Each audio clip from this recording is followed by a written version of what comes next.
രാമ ഹരേ ഹരേ ഹരേ ഹരേ കൃഷ്ണ കൃഷ്ണ കൃഷ്ണ ഹരേ ഹരേ ഹരേ രാമ രാമ രാമ ഹരേ ഹരേ ഹരേ കൃഷ്ണ കൃഷ്ണ കൃഷ്ണ ഹരേ ഹരേ ഹരേ രാമ രാമ രാമ ഹരേ ഹരേ ഹരേ കൃഷ്ണ കൃഷ്ണ കൃഷ്ണ ഹരേ ഹരേ ഹരേ രാമ രാമ രാമ ഹരേ ഹരേ ഹരേ കൃഷ്ണ കൃഷ്ണ കൃഷ്ണ ഹരേ ഹരേ ഹരേ രാമ.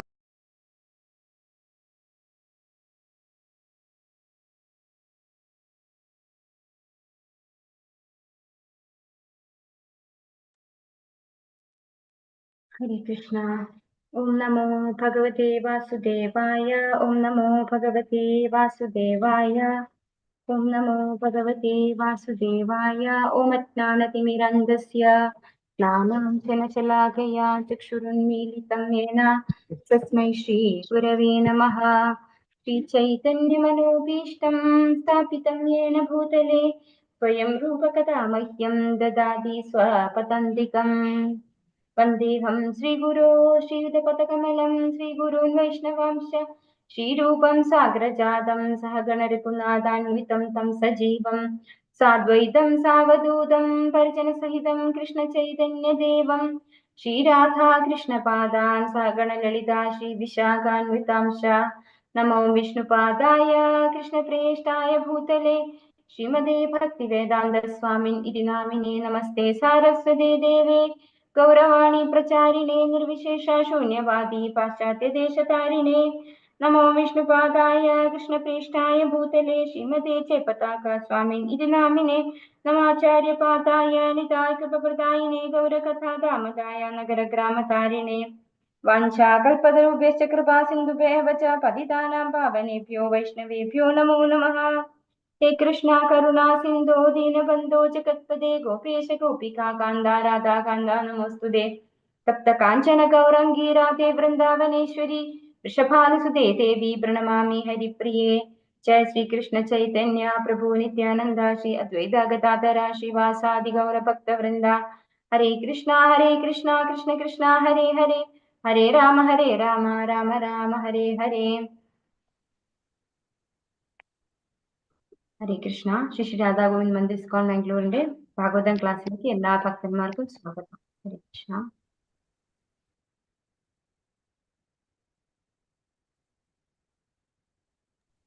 ഓം നമോ ഭഗവതേ വാസുദേവായ. ഓം നമോ ഭഗവതേ വാസുദേവായ. ഓം നമോ ഭഗവതേ വാസുദേവായ. നിഗമകൽപതരോർഗളിതം ഫലം ശുകമുഖാദമൃതദ്രവ സംയുതം പിബത ഭാഗവതം രസമാലയം മുഹുരഹോ രസികാ ഭുവി ഭാവുകാഃ. നാരായണം നമസ്കൃത്യ നരം ചൈവ നരോത്തമം ദേവീം സരസ്വതീം വ്യാസം തതോ ജയമുദീരയേത്. നഷ്ടപ്രായേഷു അഭദ്രേഷു നിത്യം ഭാഗവത സേവയാ ോഗേ ഭക്തിർഭവതി നൈഷ്ഠികീം. കൃഷ്ണായ വാസുദേവായ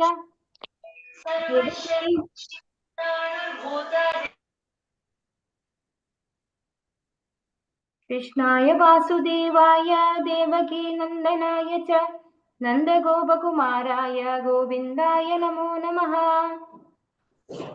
തദേകബന്ധോ മത്സംഗിൻ മദ്ഗുരു മന്മഹാതന മന്നിഷ്ഠാരക മദ്ഭാഗ്യ മതാനന്ദ നമോസ്തുതേ. ഗ്രന്ഥ ശ്രീമദ് ഭാഗവതം കി ജയ്. ശ്രീല പ്രഭുപാദ് കി ജയ്. ശ്രീമദ് ഭാഗവതം സ്കന്ധം 4 അധ്യായം 21 ഋതു മഹാരാജാവിന്റെ നിർദ്ദേശങ്ങൾ. ശ്ലോകം 26. ഓം നമോ ഭഗവതേ വാസുദേവായ. ഓം നമോ ഭഗവതേ വാസുദേവായ. ഓം നമോ ഭഗവതേ വാസുദേവായ. യൂയം തദനുമോദധ്വം പിതൃദേവർഷയോ മലാഃ കർത്തുശാസ്ത്രനുജ്ഞാതുഃ തുല്യം യത്പ്രീത്യ തത്ഫലം. യൂയം തദനുമോദധ്വം പിതൃദേവർഷയോ മലാഃ കർത്തുശാസ്ത്രനുജ്ഞാതുഃ തുല്യം യത്പ്രീത്യ തത്ഫലം. യൂയം തദനുമോദധ്വം പിതൃദേവർഷയോ മലാഃ കർത്തുശാസ്ത്രനുജ്ഞാതുഃ തുല്യം യത്പ്രീത്യ തത്ഫലം. ഹരേ കൃഷ്ണ. എല്ലാവർക്കും ചൊല്ലാം. ഓം നമോ ഭഗവതേ വാസുദേവായ. ഓം നമോ ഭഗവതേ വാസുദേവായ. ഹരേ കൃഷ്ണ മാതാജി, കുറച്ച് മുകളിലോട്ട് ആക്കുവാ. വാസുദേവായ. ഓം നമോ ഭഗവതേ വാസുദേവായ. ഓം നമോ ഭഗവതേ ഭഗവതേ വാസുദേവായ. നമോ ഭഗവതേ വാസുദേവായ. ഓം നമോ ഭഗവതേ വാസുദേവായ. യൂയം തദനുമോദധ്വം പിതൃദേവർഷയോ മലാഃ. യൂയം കർത്തുശാസ്തുരനുജ്ഞാതുഃ തുല്യം യത്പ്രേത്യ തത്ഫലം. യൂയം തദനുമോദധ്വം പിതൃദേവർഷയോ മലാഃ. കർത്തുശാസ്തുരനുജ്ഞാതുഃ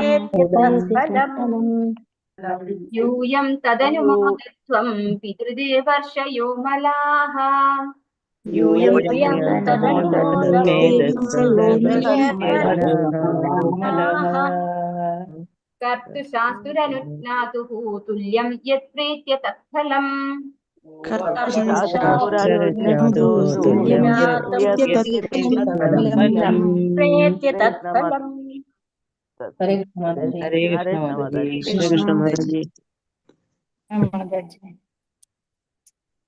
ഹരേ കൃഷ്ണ മാതാജി.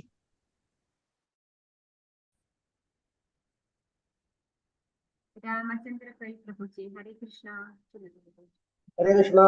ഓം നമോ ഭഗവതേ വാസുദേവായ. യൂയം തദനുമോദധ്വം പിതൃദേവർഷയോ മലാഃ. കർത്തുശാസ്തുരനുജ്ഞാതുഃ യത്പ്രേത്യ തത്ഫലം. ഹരേ കൃഷ്ണ. ഹരേ കൃഷ്ണ പ്രഭുജി. സുവർണകൃപ മാതാജി ചൊല്ലിക്കോളൂ. ഹരേ കൃഷ്ണ. ഹരേ കൃഷ്ണ മാതാജി. ഓം നമോ ഭഗവതേ വാസുദേവായ. യൂയം തദനുമോദധ്വം പിതൃദേവർഷയോ മലാഃ. കർത്തുശാസ്തുരനുജ്ഞാതുസ്തുല്യം യത്പ്രേത്യ തത്ഫലം. ഹരേ കൃഷ്ണ മാതാജി.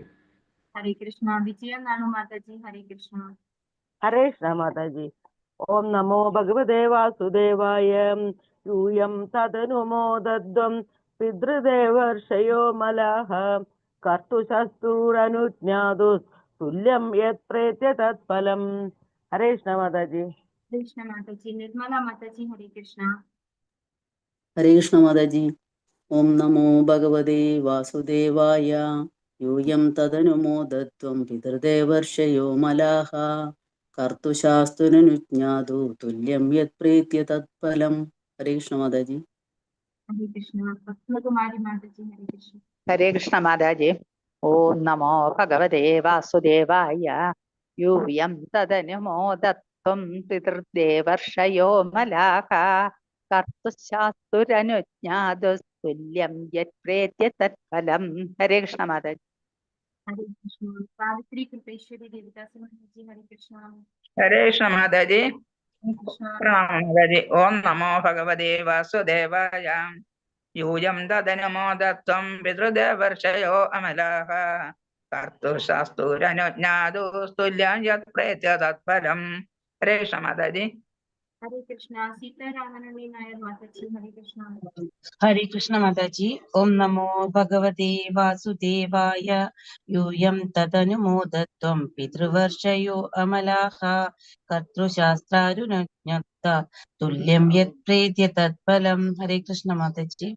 ഹരേ കൃഷ്ണ. അംബികാ കേശവി ദേവദാസി മാതാജി. ഹരേ ഹരേ കൃഷ്ണ മാതാജി. ഓം നമോ ഭഗവതേ വാസുദേവായ.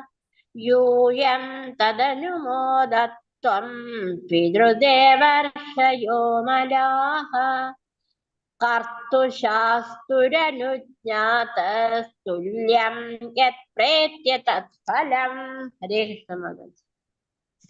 പങ്കജാക്ഷി മാതാജി. ഹരേ കൃഷ്ണ. ഹരേ കൃഷ്ണ മാതാജി. പ്രണാമം. ഓം നമോ ഭഗവതേ വാസുദേവായ. യൂയം തദാനുമോദധ്വം പിതൃദേവർഷയോ മലഃ. കർത്തുശാസ്ത്രാനുജ്ഞാതു തുല്യം യത്പ്രേത്യ തത്ഫലം. ഹരേ കൃഷ്ണ മാതാജി. ഹരേ കൃഷ്ണ. രമണി മാതാജി. ഹരേ കൃഷ്ണ. ഹരേ കൃഷ്ണ മാതാജി. ഓം നമോ ഭഗവതേ വാസുദേവായ. യൂയം തദനുമോദത്തം പിതൃദേവർഷയോ മലാഹ കർത്തുശാസ്തുരനുജ്ഞാതു തുല്യം യത് പ്രേത്യ തത്ഫലം. ഹരേ കൃഷ്ണ. ഹരേ കൃഷ്ണ. ധനലക്ഷ്മി മാതാജി ഹരേ കൃഷ്ണ.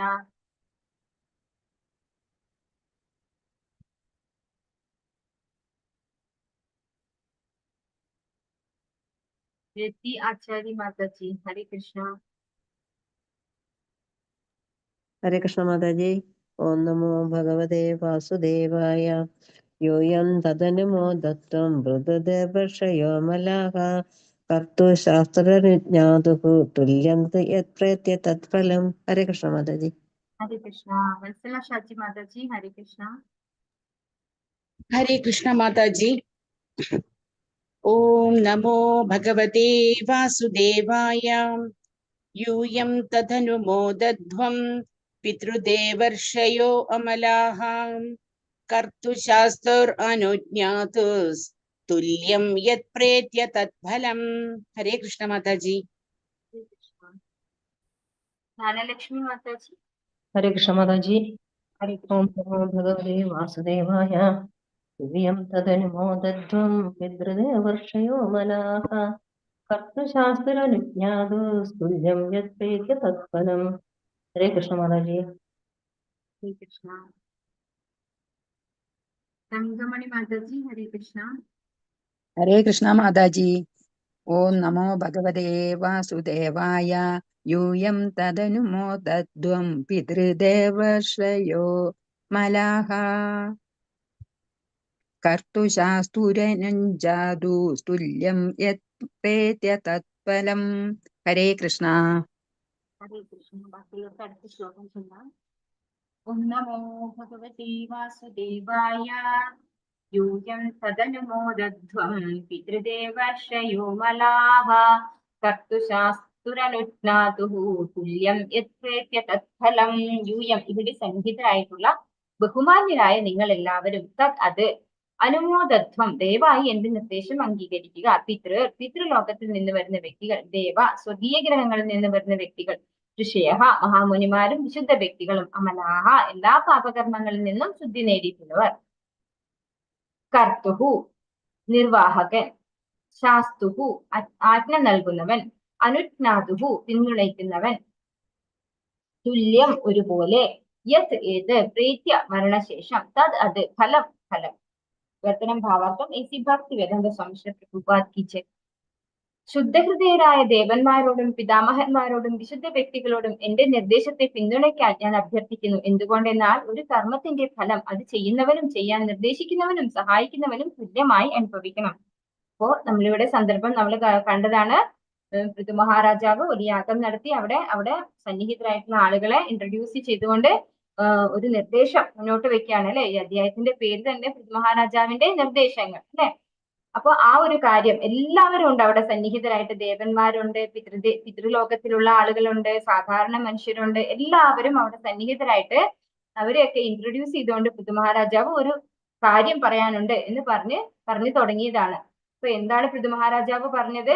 അദ്ദേഹം ഭഗവാനാൽ ശക്തി പ്രവേശിപ്പിച്ചിട്ട് അല്ലെ, ശക്തിയാവേശ അവതാരമാണ് ഭഗവാന്റെ. അപ്പൊ ഭഗവാന്റെ നിർദ്ദേശപ്രകാരം ഈ രാജ്യം ഭരിക്കാൻ വേണ്ടിയിട്ട് നിയുക്തനായിട്ടുള്ള ആളാണ് ഞാൻ എന്ന് പറയാണ്. അപ്പൊ അതുകൊണ്ട് തന്നെ വൈദിക ശാസ്ത്ര വിധിപ്രകാരം എങ്ങനെയാണോ വേദത്തിൽ പറഞ്ഞിരിക്കുന്നത് അതിൻ പ്രകാരം വളരെ കൃത്യമായിട്ട് ഭരണം നിർവഹിച്ചിട്ടുണ്ട്. പൃഥു മഹാരാജാവ് നിർവഹിച്ചിട്ടുണ്ട്. ഇവിടെ പൃഥു മഹാരാജാവ് എല്ലാവരോടും പറഞ്ഞു കൊടുക്കുകയാണ് അവനവന്റെ ധർമ്മം, അതായത് വർണ്ണാശ്രമ ധർമ്മപ്രകാരമുള്ള അവനവന്റെ ധർമ്മം കൃത്യമായിട്ട് ചെയ്യണം എന്ന് കൂടാതെ ഭഗവാന് കരോഷിയ ദർശനാസി എന്ത് ചെയ്യുന്നുണ്ടോ അതൊക്കെ ഭഗവാന് സമർപ്പിച്ചുകൊണ്ട് ചെയ്യുകയും വേണം. ആ ഒരു ഭഗവത് സേവനം കൃഷ്ണാബോധത്തിൽ ഇരുന്നു കൊണ്ട് സ്വന്തം നിയത കർമ്മങ്ങൾ ചെയ്യണം എന്ന് എല്ലാവരോടും റിക്വസ്റ്റ് ചെയ്യുകയാണ്. ആര് ചെയ്യുന്നത്? പൃഥു മഹാരാജാവ്. അങ്ങനെയാണെങ്കിൽ അവരുടെ രാജാവിനും ഭഗവാന്റെ ധാമത്തിലേക്ക് തിരിച്ചു പോകാം. അതുപോലെ തന്നെ അത് ചെയ്യുന്ന ആ പ്രവൃത്തി ചെയ്യുന്ന വ്യക്തികൾക്കും ഭഗവത് ധാമത്തിലേക്ക് തിരിച്ചു പോകാം. ഇനി ഒരു വേള അവരൊക്കെ അത് ചെയ്യുന്നില്ല എങ്കിൽ എന്താണ് സംഭവിക്കുന്നത്? അതും നമ്മൾ കഴിഞ്ഞ ശ്ലോകത്തിൽ കണ്ടു അല്ലെ.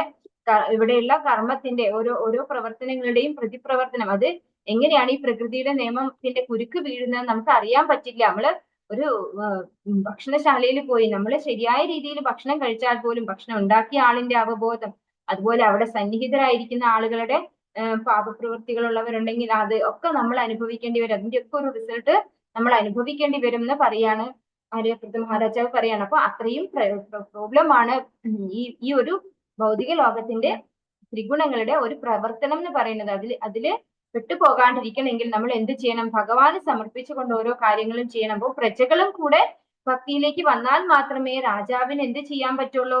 ഈ ഒരു ഭൗതിക ലോകത്തിന്, ഈ ഭവസാഗരത്തിന് പുറത്ത് കടക്കാൻ സാധിക്കുള്ളൂ എന്ന് ആർക്കറിയാം? പൃഥു മഹാരാജാവിനെ അറിയാം. അതുകൊണ്ട് അവരോട് റിക്വസ്റ്റ് ചെയ്യാണ് പൃഥു മഹാരാജാവ്, എല്ലാവരും ആ ഒരു രീതിയിൽ, അതായത് നമ്മൾ നിയത കർമ്മങ്ങൾ ഭഗവാൻ ഏൽപ്പിച്ച ഡ്യൂട്ടി എന്ന പോലെ ചെയ്യണം.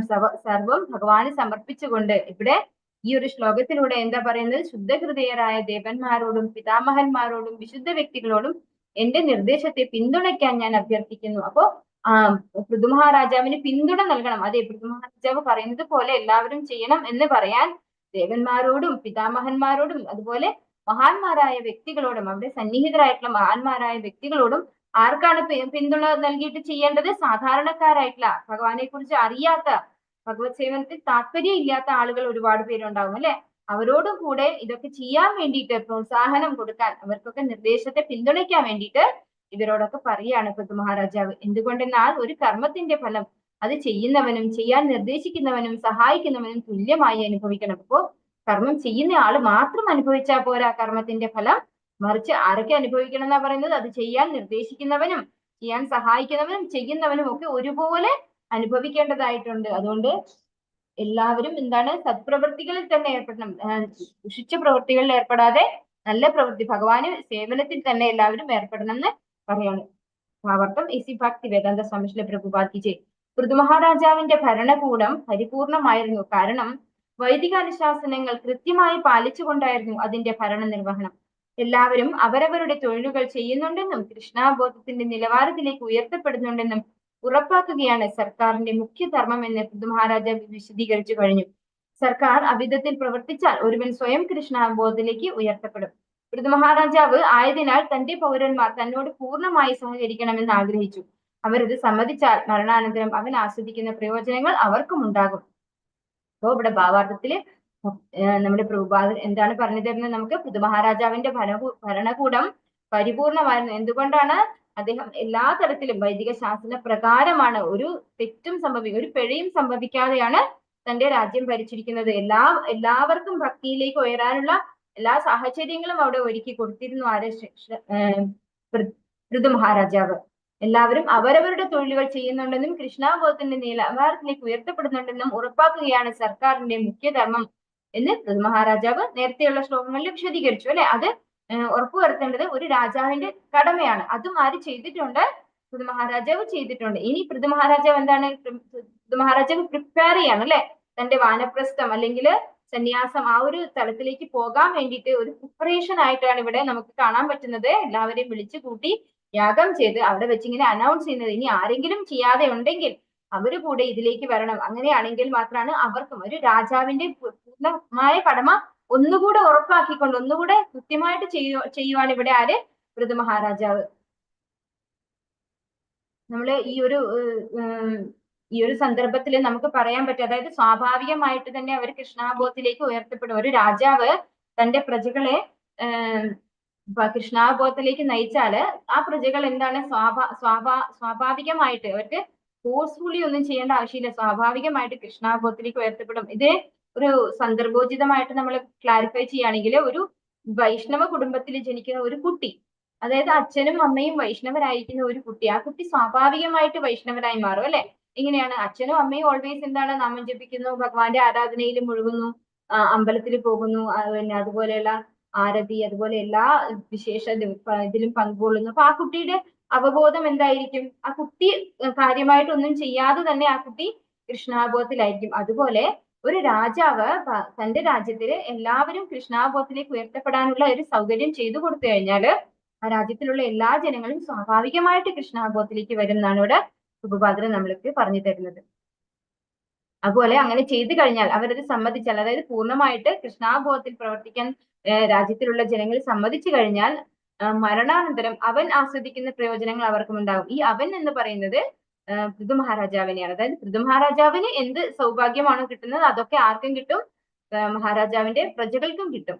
രാജാവ് സ്വർഗീയ ഗ്രഹങ്ങളിലേക്ക് ഉയർത്തപ്പെട്ടാൽ അവന്റെ രീതികൾ അംഗീകരിച്ച് അവനെ പിന്തുടർച്ച പൗരന്മാരും അവനൊപ്പം ഉയർത്തപ്പെടും. കൃഷ്ണാബോധ പ്രസ്ഥാനം ഇപ്പോൾ യാതൊരു കലർപ്പുമില്ലാതെ മുന്നേറിക്കൊണ്ടിരിക്കുന്നതിനാൽ പരിപൂർണവും അംഗീകൃതവും പൃഥു മഹാരാജാവിന്റെ ചുവടുകൾ പിന്തുടരുന്നതുമാകിയാൽ ഈ പ്രസ്ഥാനത്തോട് സഹകരിക്കുന്ന ആർക്കും അല്ലെങ്കിൽ ഇതിന്റെ തത്വങ്ങൾ അംഗീകരിക്കുന്ന ആർക്കും സജീവമായി കൃഷ്ണാബോധം പ്രചരിപ്പിക്കുന്ന ഇതിന്റെ പ്രവർത്തകർക്ക് ലഭിക്കുന്ന ഫലത്തിന് തുല്യമായ ഫലം ലഭിക്കും. അപ്പോ പൃഥു മഹാരാജാവ് സ്വർഗീയ ഗ്രഹത്തിലേക്കാണ് ഉയർത്തപ്പെടുന്നതെങ്കിൽ പ്രജകൾക്കും അങ്ങോട്ട് പോകാൻ സാധിക്കും. ഭഗവത്ധാമത്തിലേക്കാണെങ്കിൽ അങ്ങനെ. അപ്പൊ എങ്ങനെയായാലും പൃഥു മഹാരാജാവിന് കിട്ടുന്ന എല്ലാ സൗഭാഗ്യങ്ങളും ആർക്കും കിട്ടും, പൃഥു മഹാരാജാവിന്റെ ആജ്ഞ പിന്തുടരുന്ന അതിന് പ്രകാരം പാലിക്കുന്ന അദ്ദേഹത്തിന്റെ പ്രജകൾക്കും ലഭിക്കുമെന്ന് പൃഥു മഹാരാജാവ് പറയാണ്. ഇവിടെ ശ്രീ പ്രഭുപാദർ പറയുന്നു, കൃഷ്ണാബോധത്തില് അഹോരാത്രം പണിയെടുക്കുന്ന ഒരുപാട് പേരുണ്ടല്ലേ, അവരെ നമ്മൾ പിന്തുണയ്ക്കുകയാണെങ്കിൽ, നമ്മൾ അവർ പറയുന്നതിന് പ്രകാരം ജീവിക്കുകയാണെങ്കിൽ അവർക്ക് കിട്ടുന്ന, അതായത് എങ്ങനെയാണോ ശ്രീ പ്രഭുപാദരുടെ ഡിസൈപ്പിൾസ് ഒക്കെ ചെയ്യുന്നത്, അവരൊക്കെ ഭഗവാനെ കുറിച്ച് പ്രചരിപ്പിക്കുന്നത്, അവർക്കൊക്കെ എന്ത് പൊസിഷൻ ആണോ കിട്ടുന്നത് അതേ തരത്തിലേക്ക് ഉയരാൻ നമ്മൾ ഓരോരുത്തർക്കും സാധിക്കുമെന്ന് പ്രഭുപാദർ ഇവിടെ പറഞ്ഞു തരാണ് നമുക്ക്. കാരണം എന്തുകൊണ്ടാണ്? നമ്മൾ അവരെ പിന്തുണയ്ക്കുന്നത് കൊണ്ട് മാത്രം. നമുക്ക് അത്രത്തോളം ഉയരാൻ സാധിച്ചിട്ടില്ലെങ്കിലും അവരുടെ അതേ സൗഭാഗ്യങ്ങളൊക്കെ നമുക്കും ആസ്വദിക്കാൻ സാധിക്കും. എന്തുകൊണ്ട്? നമ്മൾ അവരെ പിന്തുണയ്ക്കുന്നത് കൊണ്ട് മാത്രം, അവരെ അനുസരിക്കുന്നത് കൊണ്ട് മാത്രം. ഓം നമോ ഭഗവതേ വാസുദേവായ. ഓം നമോ ഭഗവതേ വാസുദേവായ. അസ്തി യജ്ഞപതിർനാമ കേശാഞ്ചിർദഹ സത്തമാഹ ഇഹ മുത്ര ച ലക്ഷ്യന്തേ ജ്യോത്സ്നാവത്യ ക്വചിത് ഭുവഃ. അസ്തി യജ്ഞപതിർനാമ കേശാഞ്ചിർദഹ സത്തമാഹ ഇഹ മുത്ര ച ലക്ഷ്യന്തേ ജ്യോത്സ്നാവത്യ ക്വചിത് ഭുവഃ. ഹരേ കൃഷ്ണ. ബാക്കിയുള്ളവർക്ക് ചൊല്ലാം. ഭാരതി അമ്മ മാതാജി ഹരേ കൃഷ്ണ. ഹരേ കൃഷ്ണ മാതാജി. ഓം നമോ ഭഗവതേ വാസുദേവായ. അസ്തി യജ്ഞപതിർനാമ കേശാഞ്ചിർദർഹ സത്തമാഹ ഇഹ മുത്ര ച ലക്ഷ്യന്തേ ജ്യോത്സ്നാവത്യ ക്വചിത് ഭുവഃ. ഹരേ കൃഷ്ണ. ഹരേ കൃഷ്ണ മാതാജി. വസന്ത മാതാജി കൃഷ്ണ. ഹരേ കൃഷ്ണ മാതാജി. ഹരേ കൃഷ്ണ. ഓം നമോ ഭഗവതേ വാസുദേവായ. അസ്തി യജ്ഞപതിർനാമ കേശാഞ്ചിർദർഹ സത്തമാഹ ഇഹ മുത്ര ച ലക്ഷ്യന്തേ ജ്യോത്സ്നാവത്യ ക്വചിത് ഭുവഃ. ഹരേ കൃഷ്ണ മാതാജി. ഹരേ കൃഷ്ണ. ശോഭ മാതാജി ഹരേ കൃഷ്ണ. ഹരേ കൃഷ്ണ മാതാജി. ഓം നമോ ഭഗവതേ വാസുദേവായ.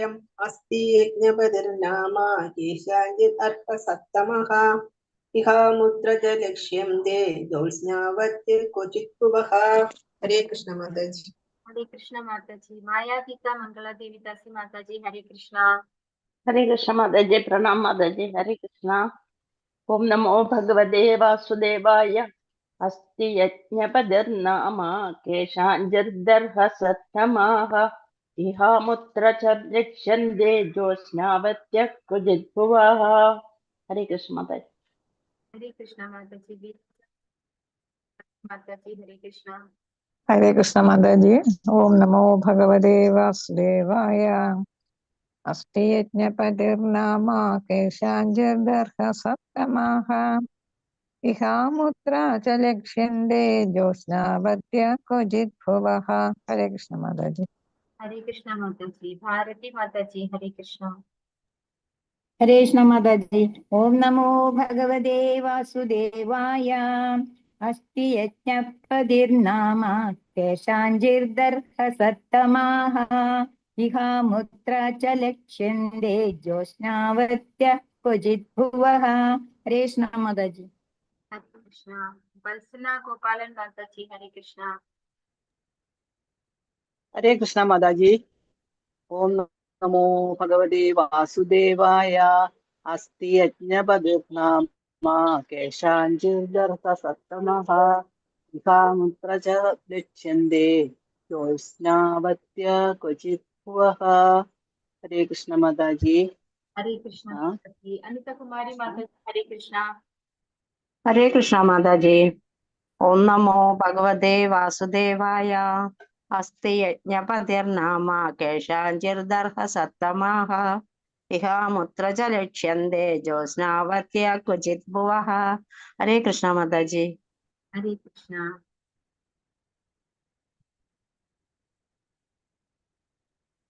ഗീതാ കൃഷ്ണവാണി ദേവിദാസി മാതാജി ഹരേ കൃഷ്ണ. ഹരേ കൃഷ്ണ മാതാജി. പ്രണാം മാതാജി. ഓം നമോ ഭഗവതേ വാസുദേവായ. ഓം നമോ ഭഗവതേ വാസുദേവായ. ഓം നമോ ഭഗവതേ വാസുദേവായ. അസ്തി യജ്ഞപതിർനാമ കേശാഞ്ചിദർഹ സത്തമ ഇഹാമുത്ര ച ലക്ഷ്യന്തേ ജ്യോത്സ്നാവത്യ ക്വചിത് ഭുവഃ. ഹരേ കൃഷ്ണ മാതാജി. ഹരേ കൃഷ്ണ. ഗീത മാതാജി ഹരേ കൃഷ്ണ.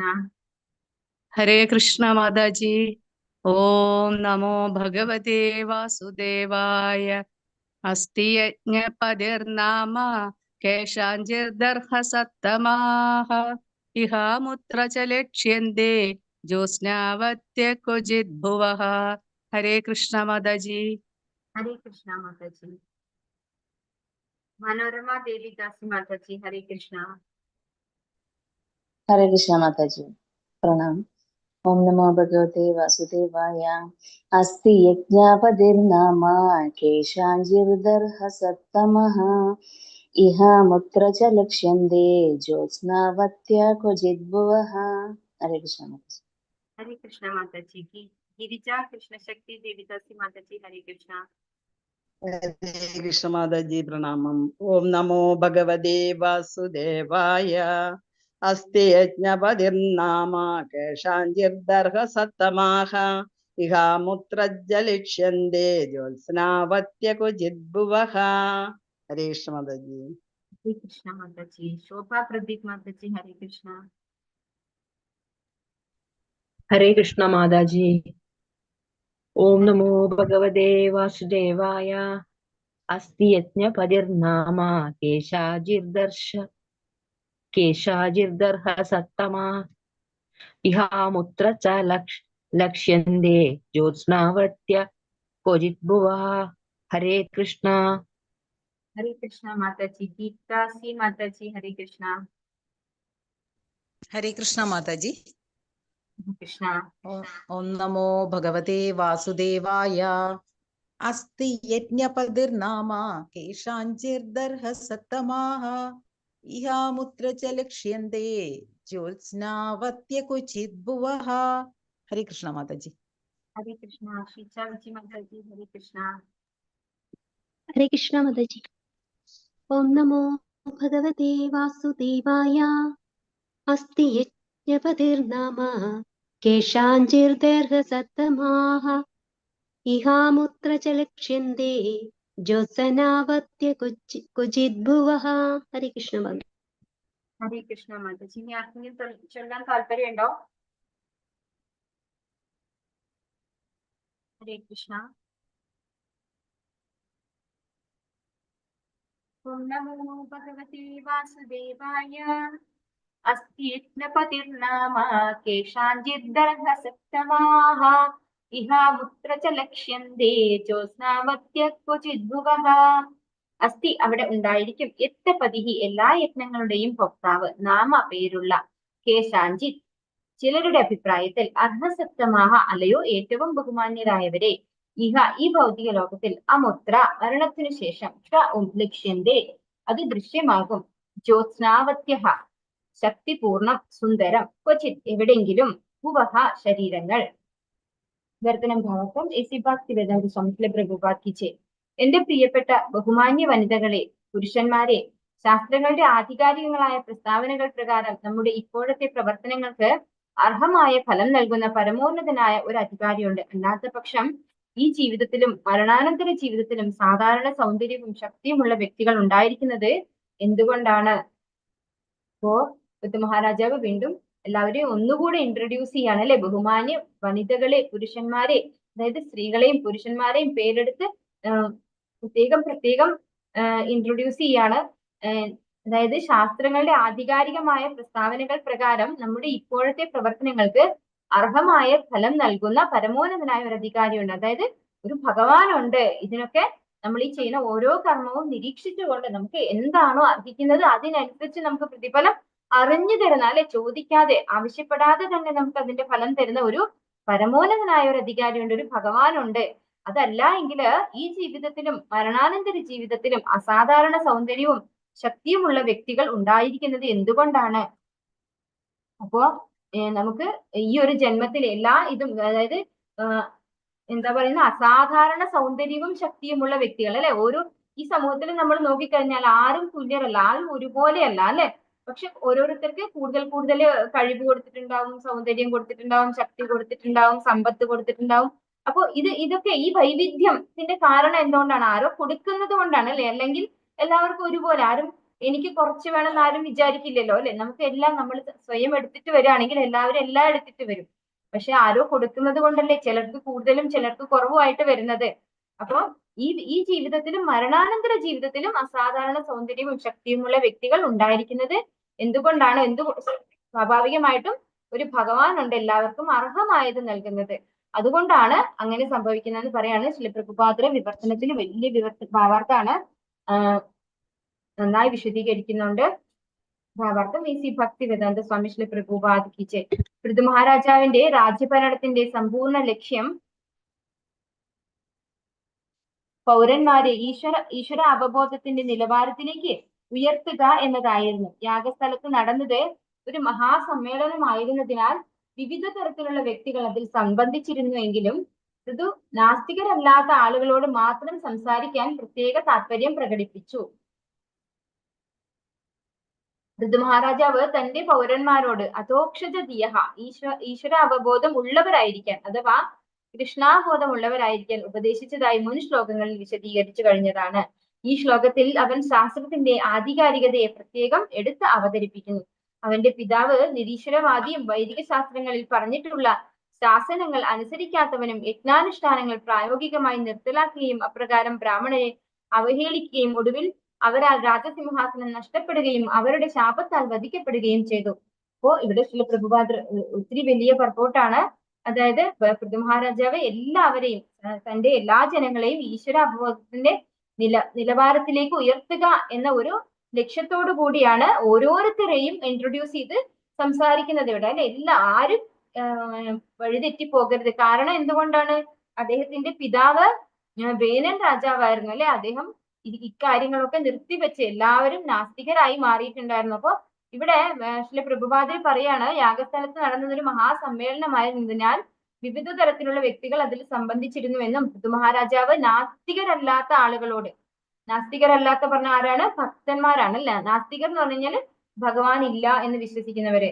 നാസ്തികരല്ലാത്ത വ്യക്തികൾ അതിൽ ആളുകളോട് മാത്രം സംസാരിക്കാൻ പ്രത്യേകം താല്പര്യം പ്രകടിപ്പിച്ചപ്പോ ഇത്തരത്തിലുള്ള ആളുകൾ, പക്ഷെ പൃഥു മഹാരാജാവ് എന്താണ്, എല്ലാവരെയും ഭക്തന്മാരാക്കാനുള്ള ഒരു പരിശ്രമം, അല്ലെ, അതാണ് ഇവിടെ നടത്തിക്കൊണ്ടിരിക്കുന്നത്. എല്ലാവരും ദയവ് ചെയ്ത് ഞാൻ ഈ പറയുന്ന കാര്യങ്ങൾ അനുസരിക്കണം. അതുപോലെ ആരെങ്കിലും അനുസരിക്കാൻ തൽപരരല്ലാത്തവരുണ്ടെങ്കിൽ നേരത്തെ ശ്ലോകത്തിൽ നമ്മൾ കണ്ടു, എന്നെ എല്ലാവരും പിന്തുണയ്ക്കണം. ദേവന്മാരും അതുപോലെ പിതൃക്കളും അങ്ങനെയുള്ളവർക്കൊക്കെ എന്താണ്, ഇൻഫ്ലുവൻസ് ചെയ്യാനും സാധിക്കും, അല്ലെ. അവർക്ക് പിന്തുണയ്ക്കുക പറയുമ്പോ ഈ ഭക്തിയിൽ എത്തിയിട്ടില്ലാത്തവരും എന്താണ്, അന്യദേവന്മാരെ ആശ്രയിക്കും തീർച്ചയായിട്ടും. അപ്പോൾ ദേവന്മാരോട് കൂടി പിന്തുണയ്ക്കാൻ പറയുമ്പോൾ എന്താണ്, സ്വാഭാവികമായിട്ടും അവർക്ക് ഇൻഫ്ലുവൻസ് ചെയ്യാൻ പറ്റും എല്ലാവരെയും. അപ്പോൾ കഴിയുന്നത്ര എല്ലാവരും ഈ ഒരു കൃഷ്ണാബോധത്തിലേക്ക് വരാൻ ആര് പരിശ്രമിച്ചു? പൃഥു മഹാരാജാവ് പരിശ്രമിച്ചു. ശ്രീ പ്രഭുപാദർ പറയുന്നു, നാസ്തികരല്ലാത്ത ആളുകളോട് പ്രത്യേകം സംസാരിക്കാൻ പൃഥു മഹാരാജാവ് താല്പര്യം പ്രകടിപ്പിച്ചു. എന്തുകൊണ്ടാണ് ഇവിടെ പറയുന്നു? പൃഥു മഹാരാജാവ് തന്റെ പൗരന്മാരോട് അധോക്ഷജ ദിയഹ, ഈശ്വര അവബോധമുള്ളവരായിരിക്കാൻ അഥവാ കൃഷ്ണാബോധമുള്ളവരായിരിക്കാൻ ഉപദേശിച്ചു. നേരത്തെയുള്ള ശ്ലോകങ്ങളിലൊക്കെ പൃഥു മഹാരാജാവ് ആ കാര്യങ്ങൾ പറഞ്ഞിട്ടുള്ളതാണ്. ഇവിടെ ഈ ഒരു ശ്ലോകത്തില് വൈദിക ശാസ്ത്രങ്ങളിൽ എന്താണ്, ശാസ്ത്രത്തിന്റെ ആധികാരികതയെ പ്രത്യേകം എടുത്ത് അവതരിപ്പിക്കുന്നു. അപ്പോൾ ഈ ശാസ്ത്രങ്ങൾ പ്രകാരമാണ് മഹാരാജാവ് പറയുന്നത് ഇവിടെ സൗന്ദര്യവും ശക്തിയും ഒക്കെ ഉള്ള ആളുകൾ ഉണ്ടാവുന്നതിന്റെ കാരണം ഒരു ഭഗവാനുണ്ട് ഇതിനൊക്കെ നിയന്ത്രിക്കാൻ, നമുക്ക് അർഹിക്കുന്ന ഫലം തരാൻ എന്ന് എടുത്തു പറയുകയാണ് ഈ ഒരു ശ്ലോകത്തിലൂടെ പൃഥു മഹാരാജാവ് ചെയ്യുന്നത്. ശ്രീ പ്രഭുപാദർ നമുക്ക് പറഞ്ഞിരുന്നു. പിന്നെ വേനൻ രാജാവ്, അദ്ദേഹം എങ്ങനെയായിരുന്നു? ഒരു നാസ്തികനായിരുന്നു. അദ്ദേഹം അങ്ങനെ തീരെ സംസ്കാരം ഇല്ലാതെ, അതായത് വൈദിക വിധി പ്രകാരം അല്ലാതെ രാജ്യം ഭരിച്ചിട്ടുള്ള ഒരു വ്യക്തിയായിരുന്നു. അതുകൊണ്ട് തന്നെ ബ്രാഹ്മണരെ നിന്ദിക്കുകയും അവരാൽ രാജസിംഹാസനം നഷ്ടപ്പെടുകയും ചെയ്തിട്ടുള്ള ആളായിരുന്നു വേനൻ രാജാവ്. നാസ്തികരായ വ്യക്തികൾ ഈശ്വരന്റെ അസ്തിത്വത്തിൽ വിശ്വസിക്കുന്നില്ല. നമ്മുടെ ദൈനംദിന ജീവിതത്തിലെ സർവവും സംഭവിക്കുന്നത് ശാസ്ത്രത്തിന്റെ ക്രമീകരണത്താലും അവസരങ്ങളാലുമാണെന്ന് അവർ കരുതുന്നു. പ്രകൃതിയുടെയും പുരുഷന്റെയും സംയോജനത്തിന്റെ അടിസ്ഥാനത്തിലുള്ള നാസ്തിക സാഖ്യ തത്വശാസ്ത്രത്തിലാണ് നിരീശ്വരവാദികൾക്ക് വിശ്വാസം. പദാർത്ഥത്തിൽ മാത്രം വിശ്വസിക്കുന്ന അവർ ചില പ്രത്യേക അവസ്ഥകളിലുള്ള പദാർത്ഥങ്ങളുടെ സംയോഗത്തിൽ നിന്നാണ് ശക്തി ഉദ്ഭവിക്കുന്നതെന്നും പദാർത്ഥവും ജീവശക്തിയും തമ്മിലുള്ള മറ്റൊരു സംയോഗത്താൽ നാനാതരത്തിലുള്ള ഭൗതിക ആവിഷ്കാരങ്ങൾ അസ്തിത്വത്തിലാകുന്നു എന്നും വിശ്വസിക്കുന്നു. അപ്പോ നാസ്തികരെ കുറിച്ചാണ് ഇവിടെ ശിലപ്രഭുപാദർ കുറച്ച് എക്സ്പ്ലെയിൻ ചെയ്തു തരുന്നത്. അവരൊരിക്കലും ഭഗവാനിൽ വിശ്വസിക്കുന്നില്ല അല്ലെ. അവർ ഈ ഭൗതിക പ്രകൃതിയിലുള്ള കാര്യങ്ങളിൽ മാത്രം, ഇത് മാത്രമേ നമുക്ക് കണ്ണുകൊണ്ട് കാണാൻ സാധിക്കുന്നുള്ളൂ, അതിന് മാത്രമേ ആര് വിശ്വസിക്കുന്നുള്ളൂ? ഭഗവാനിൽ വിശ്വാസം ഇല്ലാത്ത നാസ്തികരായിട്ടുള്ള ആളുകൾ. അത് എങ്ങനെയാണ് അവരുടെ വിശ്വാസം? നാസ്തിക സാങ്കേതത്വശാസ്ത്രം, അതായത് സാങ്കേതത്വശാസ്ത്രം ശരിക്കും എന്താണ്? നാസ്തികമല്ല അല്ലെ.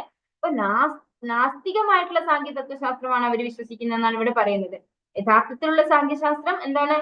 സാങ്കേതത്വശാസ്ത്രം കപില മുനി അവതരിപ്പിച്ചിട്ടുള്ളതാണ്, അത് യഥാർത്ഥത്തിലുള്ളതാണ്. ഇവിടെ നാസ്തികമായിട്ടുള്ള കാര്യമാണ് അവർ വിശ്വസിക്കുന്നത് എന്നാണ് പറയുന്നത്. അതായത് പദാർത്ഥത്തിൽ മാത്രം വിശ്വസിക്കുന്ന അവർ ചില പ്രത്യേക അവസ്ഥകളിലുള്ള പദാർത്ഥങ്ങളുടെ സംയോഗത്തിൽ നിന്നാണ് ജീവശക്തി ഉദ്ഭവിക്കുന്നതെന്ന് വിചാരിക്കുന്നു. അപ്പൊ ഓരോ സിറ്റുവേഷൻസില് ഒരു അറിയാതെ അല്ല, യാദൃശ്ചികമായിട്ട് ഒരു പദാർത്ഥം മറ്റൊരു പദാർത്ഥത്തോട് കൂടിച്ചേരുന്നു, അല്ലെങ്കിൽ അതുപോലെയുള്ള കൂടിച്ചേരലുകൾ കാരണമാണ് ഇവിടെ ഒരു ജീവൻ ഉദ്ഭവിക്കുന്നത്. ജീവൻ ഇല്ലാത്ത രണ്ടെണ്ണം തമ്മിൽ ചേർന്ന് കഴിഞ്ഞ് ഒരു കാലത്തിന്റെ കുറച്ചു കാലം കഴിയുമ്പോൾ അതൊരു ജീവനായി മാറുന്നു, സ്വാഭാവികമായിട്ട് ജീവനായി മാറുന്നു. ഇങ്ങനെയൊക്കെയുള്ളൊരു തത്വശാസ്ത്രമാണ് ആര് വിശ്വസിക്കുന്നത്? ഭഗവാനിൽ വിശ്വാസം ഇല്ലാത്ത ആളുകൾ വിശ്വസിക്കുന്നത്. പക്ഷെ ഭഗവാൻ ഭഗവത്ഗീതയിൽ പറഞ്ഞിട്ടുണ്ടല്ലേ, മമൈ വാംശോ ജീവലോകെ, ഭഗവാൻ അഹം ബീജപ്രദപിത, ഇതൊക്കെ ഭഗവാൻ ഭഗവത്ഗീതയിൽ പറഞ്ഞിട്ടുള്ളതാണ്.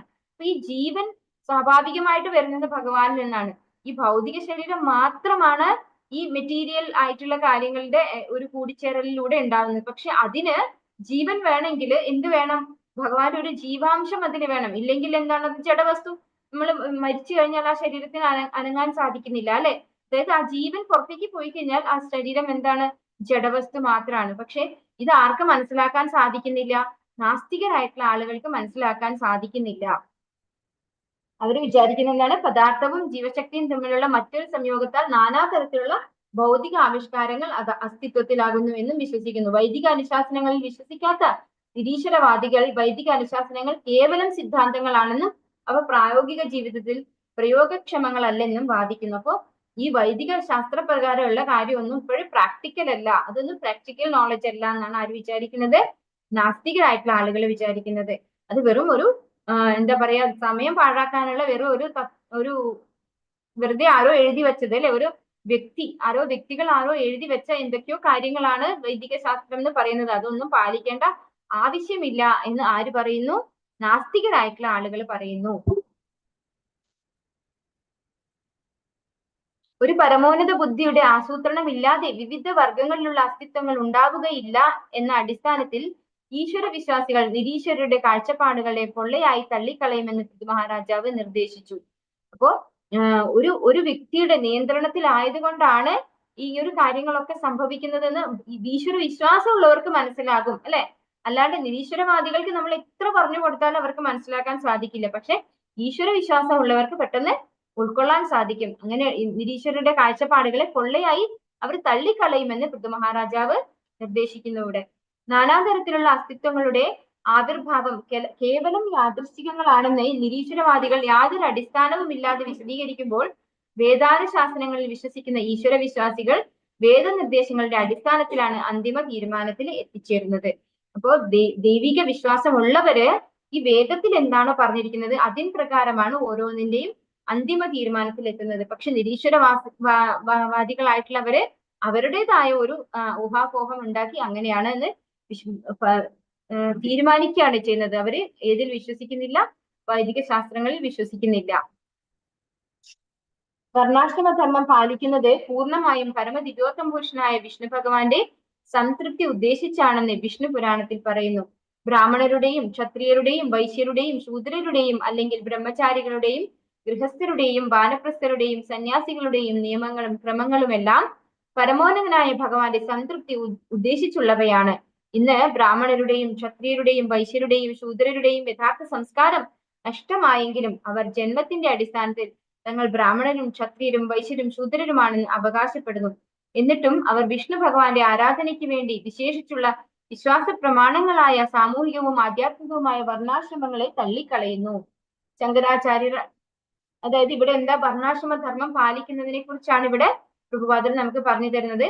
വർണ്ണാശ്രമ ധർമ്മം പാലിക്കുന്നത് പൂർണ്ണമായും പരമദിവ്യോത്തമ പുരുഷനായ വിഷ്ണു ഭഗവാന്റെ സംതൃപ്തി ഉദ്ദേശിച്ചാണെന്ന് വിഷ്ണു പുരാണത്തിൽ പറയുന്നു. അപ്പോ ഈ ഒരു കാര്യമാണ് പൃഥു മഹാരാജാവ് തുടക്കം മുതൽ നമ്മൾ കണ്ടു അല്ലെ, നിങ്ങൾ എല്ലാവരും വർണ്ണാശ്രമ ധർമ്മം പാലിക്കണം.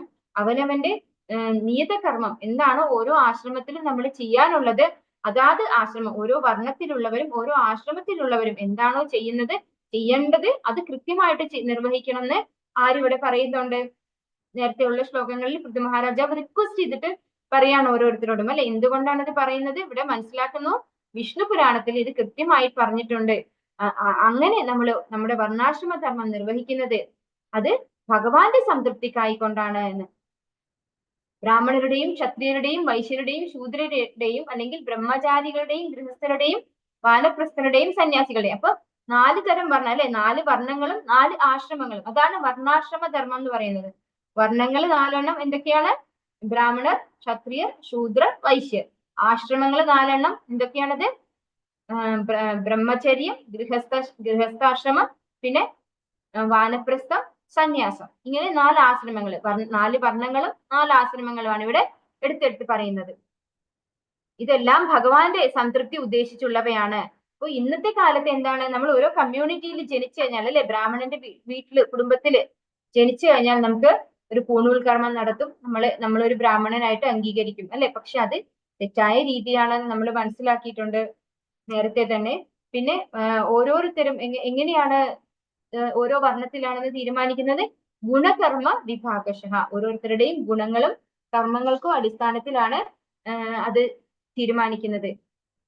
അപ്പോ ബ്രാഹ്മണരും ക്ഷത്രിയരും വൈശ്യരും ശൂദ്രരുമാണെന്ന് അവകാശപ്പെടുന്നു. ഇപ്പോ എങ്ങനെയാണ് ഓരോ കമ്മ്യൂണിറ്റിയിൽ ജനിക്കുന്നതിന് പ്രകാരം. എന്നിട്ട് അവർ വിഷ്ണു ഭഗവാന്റെ ആരാധനയ്ക്ക് വേണ്ടി വിശേഷിച്ചുള്ള വിശ്വാസ പ്രമാണങ്ങളായ സാമൂഹികവും ആധ്യാത്മികവുമായ വർണ്ണാശ്രമ ക്രമങ്ങളെ തള്ളിക്കളയുന്നു. അപ്പൊ അതൊന്നും അവര് പാലിക്കുന്നില്ല. എന്താണോ നമ്മൾ ചെയ്യേണ്ടത് ആ ഒരു കാര്യം അവർ ചെയ്യുന്നില്ല. പക്ഷെ നമ്മൾ ഇന്ന കമ്മ്യൂണിറ്റിയിൽ ജനിച്ചു, അല്ലെങ്കിൽ ഇന്ന ഒരു മതവിശ്വാസത്തില്, അല്ലെങ്കിൽ ഇന്ന ഒരു ജാതിയിൽ നമ്മൾ ജനിച്ചു എന്ന് പറഞ്ഞ് ആ ഒരു ജാതിയാണെന്ന് അവർ അവകാശപ്പെടുകയും ചെയ്യുന്നു. ശങ്കരാചാര്യരാൽ സ്ഥാപിതമായ അപകടകരമായ മായാവാദ സിദ്ധാന്തം, ഭഗവാന് വ്യക്തിഗത രൂപമില്ലെന്ന സിദ്ധാന്തം വൈദികാനുശാസനങ്ങളുമായി പൊരുത്തപ്പെടുന്നതല്ല. അതിനാൽ മായാവാദി ദാർശനികർ പരമദിവ്യോത്തമ പുരുഷൻ ഭഗവാനോട് ഏറ്റവും കടുത്ത അപരാധം ചെയ്യുന്നവരാണെന്ന് ശ്രീ ചൈതന്യ മഹാപ്രഭു പറയുന്നു. വൈദിക സമ്പ്രദായ പ്രകാരം വേദങ്ങളിലെ ആജ്ഞകൾ അനുസരിക്കാത്തവരെ നാസ്തികർ, നിരീശ്വരർ എന്ന് വിളിക്കുന്നു. ബുദ്ധ ഭഗവാൻ അദ്ദേഹത്തിന്റെ അഹിംസാ സിദ്ധാന്തം പ്രഘോഷിക്കുമ്പോൾ വേദങ്ങളുടെ ആധികാരികതയെ നിരസിക്കാൻ നിർബന്ധിതനായിരുന്നതിനാൽ വേദങ്ങളുടെ അനുയായികൾ അദ്ദേഹത്തെ നാസ്തികനായി പരിഗണിച്ചു. വേദങ്ങളെ നിരാകരിക്കുന്നവരാകിയാൽ ബുദ്ധ ഭഗവാന്റെ തത്വശാസ്ത്രം പിന്തുടരുന്നവരെ നാസ്തികരാണെന്ന് ഭഗവാൻ ചൈതന്യ മഹാപ്രഭുവും പ്രാമാണികമായി പ്രസ്താവിച്ചിരുന്നു.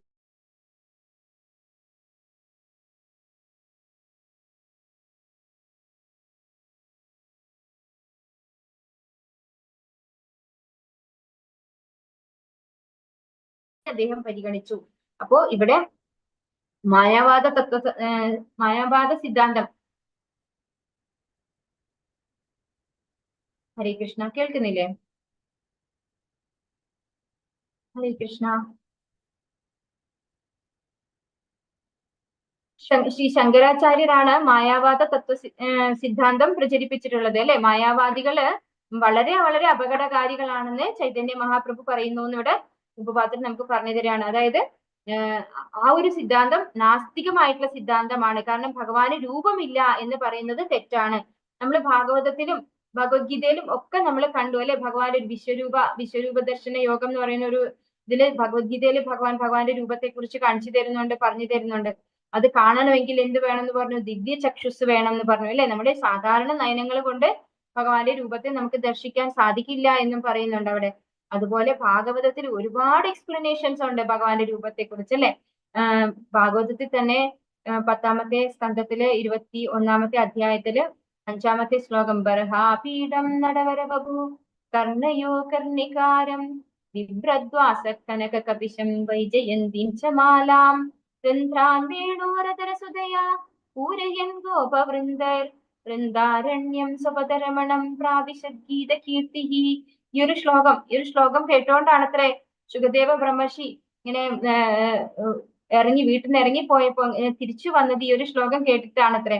അപ്പോ അത്രയും എന്താണ് ഭഗവാന്റെ രൂപത്തെ കുറിച്ച് വർണ്ണിക്കുന്നുണ്ട് ഭാഗവതത്തില്. അപ്പൊ അങ്ങനെയുള്ള ഒരു കാര്യം ഭഗവാന് രൂപമില്ല എന്ന് ഇതാക്കുന്നത് നിരീശ്വരവാദികളായിട്ടാണ് ആര് പറയുന്നത്? ഇവിടെ ചൈതന്യ മഹാപ്രഭു. അത് ഭഗവാനോട് ചെയ്യുന്ന ഏറ്റവും വലിയ അപരാധമാണ് എന്നാണ് ഇവിടെ നമുക്ക് പറഞ്ഞു തരുന്നത്. അതുപോലെ തന്നെ ശ്രീബുദ്ധൻ വന്നിട്ട് ശ്രീബുദ്ധൻ എന്താണ്? അഹിംസാ സിദ്ധാന്തമാണ് പറഞ്ഞത് അല്ലെ.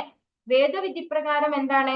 ഓരോ മൃഗത്തെ ഇപ്പൊ നമ്മളിവിടെ അശ്വമേധയാഗം, അശ്വത്തെ അതിനകത്ത് ബലി അർപ്പിച്ചുകൊണ്ടാണ് അശ്വമേധയാഗം നമ്മൾ കണ്ടതാണ് അല്ലെ. അശ്വത്തെ ബലി അർപ്പിക്കാൻ അവിടെ കൊണ്ടുവന്നത്. അപ്പൊ ഈ ഒരു ബലി ആര് നിരോധിച്ചിട്ടുണ്ടായിരുന്നു? ശ്രീബുദ്ധൻ നിരോധിച്ചിട്ടുണ്ടായിരുന്നു. മൃഗബലി ഒന്നും ചെയ്യാൻ പാടില്ല, മൃഗത്തെ ഒന്നും ഹിംസിക്കാൻ പാടില്ല. അഹിംസയാണ് ആര് പറഞ്ഞത്? ശ്രീബുദ്ധൻ. അപ്പൊ അത് വേദവിധിക്ക് എതിരാണ് അല്ലെ. വേദവിധി പ്രകാരം എന്താണ്? ഹിംസ ചെയ്യാം, ഈ ഒരു ബലി ചെയ്യാൻ അല്ലെങ്കിൽ യത്നം ചെയ്യാൻ, യാഗം ചെയ്യാൻ വേണ്ടി അത് ചെയ്യാം. പക്ഷേ ശ്രീബുദ്ധൻ എന്തുകൊണ്ടാണ് അത്? സ്വയം ഭഗവാൻ തന്നെ അവതരിച്ചതാണ്. എന്തുകൊണ്ടാണ് അങ്ങനെ പറഞ്ഞത്? അഹിംസ ചെയ്യണം, അഹിംസയാണ് വേണ്ടത്, ഈ വേദവിധി പ്രകാരം ഒന്നും ചെയ്യാൻ പാടില്ല എന്ന് പറയാൻ കാരണം എന്തുകൊണ്ടാണ്? ഓൾറെഡി കലിയുഗമായിട്ടുണ്ടായിരുന്നു അല്ലെ. കലിയുഗത്തിൽ പറഞ്ഞിട്ടുള്ള ഒരു യജ്ഞം എന്താണ്? അത് നാമസങ്കീർത്തന യജ്ഞമാണ്. ഒരിക്കലും ഒരു മൃഗത്തെ ബലി കഴിപ്പിച്ചുകൊണ്ടുള്ള ഒരു യജ്ഞം ഇവിടെ പറഞ്ഞിട്ടില്ല, കലിയുഗത്തിൽ പറഞ്ഞിട്ടില്ല. എന്ന് മാത്രമല്ല, കലിയുഗത്തിൽ ആളുകളൊക്കെ ആ ഒരു കാരണം പറഞ്ഞുകൊണ്ട് മൃഗങ്ങളെയൊക്കെ കൊന്ന് അവനവന്റെ ഇന്ദ്രിയ സംതൃപ്തിക്ക് വേണ്ടി ഭക്ഷണമാക്കിക്കൊണ്ടിരിക്കുകയായിരുന്നു. അപ്പൊ അതൊക്കെ ഒന്ന് നിർത്തിവെക്കാൻ ആരാഗ്രഹിച്ചു? ശ്രീബുദ്ധൻ ആഗ്രഹിച്ചു. അതുകൊണ്ടാണ് അദ്ദേഹം അങ്ങനെ പറഞ്ഞത്. അല്ലാണ്ട് ശരിക്കും പറഞ്ഞു കഴിഞ്ഞാൽ അദ്ദേഹം വേദങ്ങളെ നിരാകരിക്കുകയല്ല ചെയ്തത്. അദ്ദേഹം അത് അങ്ങനെ ഒരു കാര്യം ചെയ്തത് ആളുകള് മൃഗങ്ങളെ ഒന്നും കൊല്ലാതിരിക്കാൻ വേണ്ടിയാണ്. അതുകൊണ്ട് തന്നെ ശങ്കരാചാര്യരുടെ സിദ്ധാന്തം ബുദ്ധന്റെ സിദ്ധാന്തത്തെക്കാൾ അപകടകരമാണെന്ന് ചൈതന്യ മഹാപ്രഭു പറയാണ്. മായാവാദികളുടെയും നാസ്തികളുടെയും സിദ്ധാന്തങ്ങൾ എല്ലാം ഉണ്ടെങ്കിലും സർവ വൈദിക ശാസ്ത്രങ്ങളുടെയും സത്തയായി അംഗീകരിക്കപ്പെട്ടിട്ടുള്ള ഭഗവത്ഗീത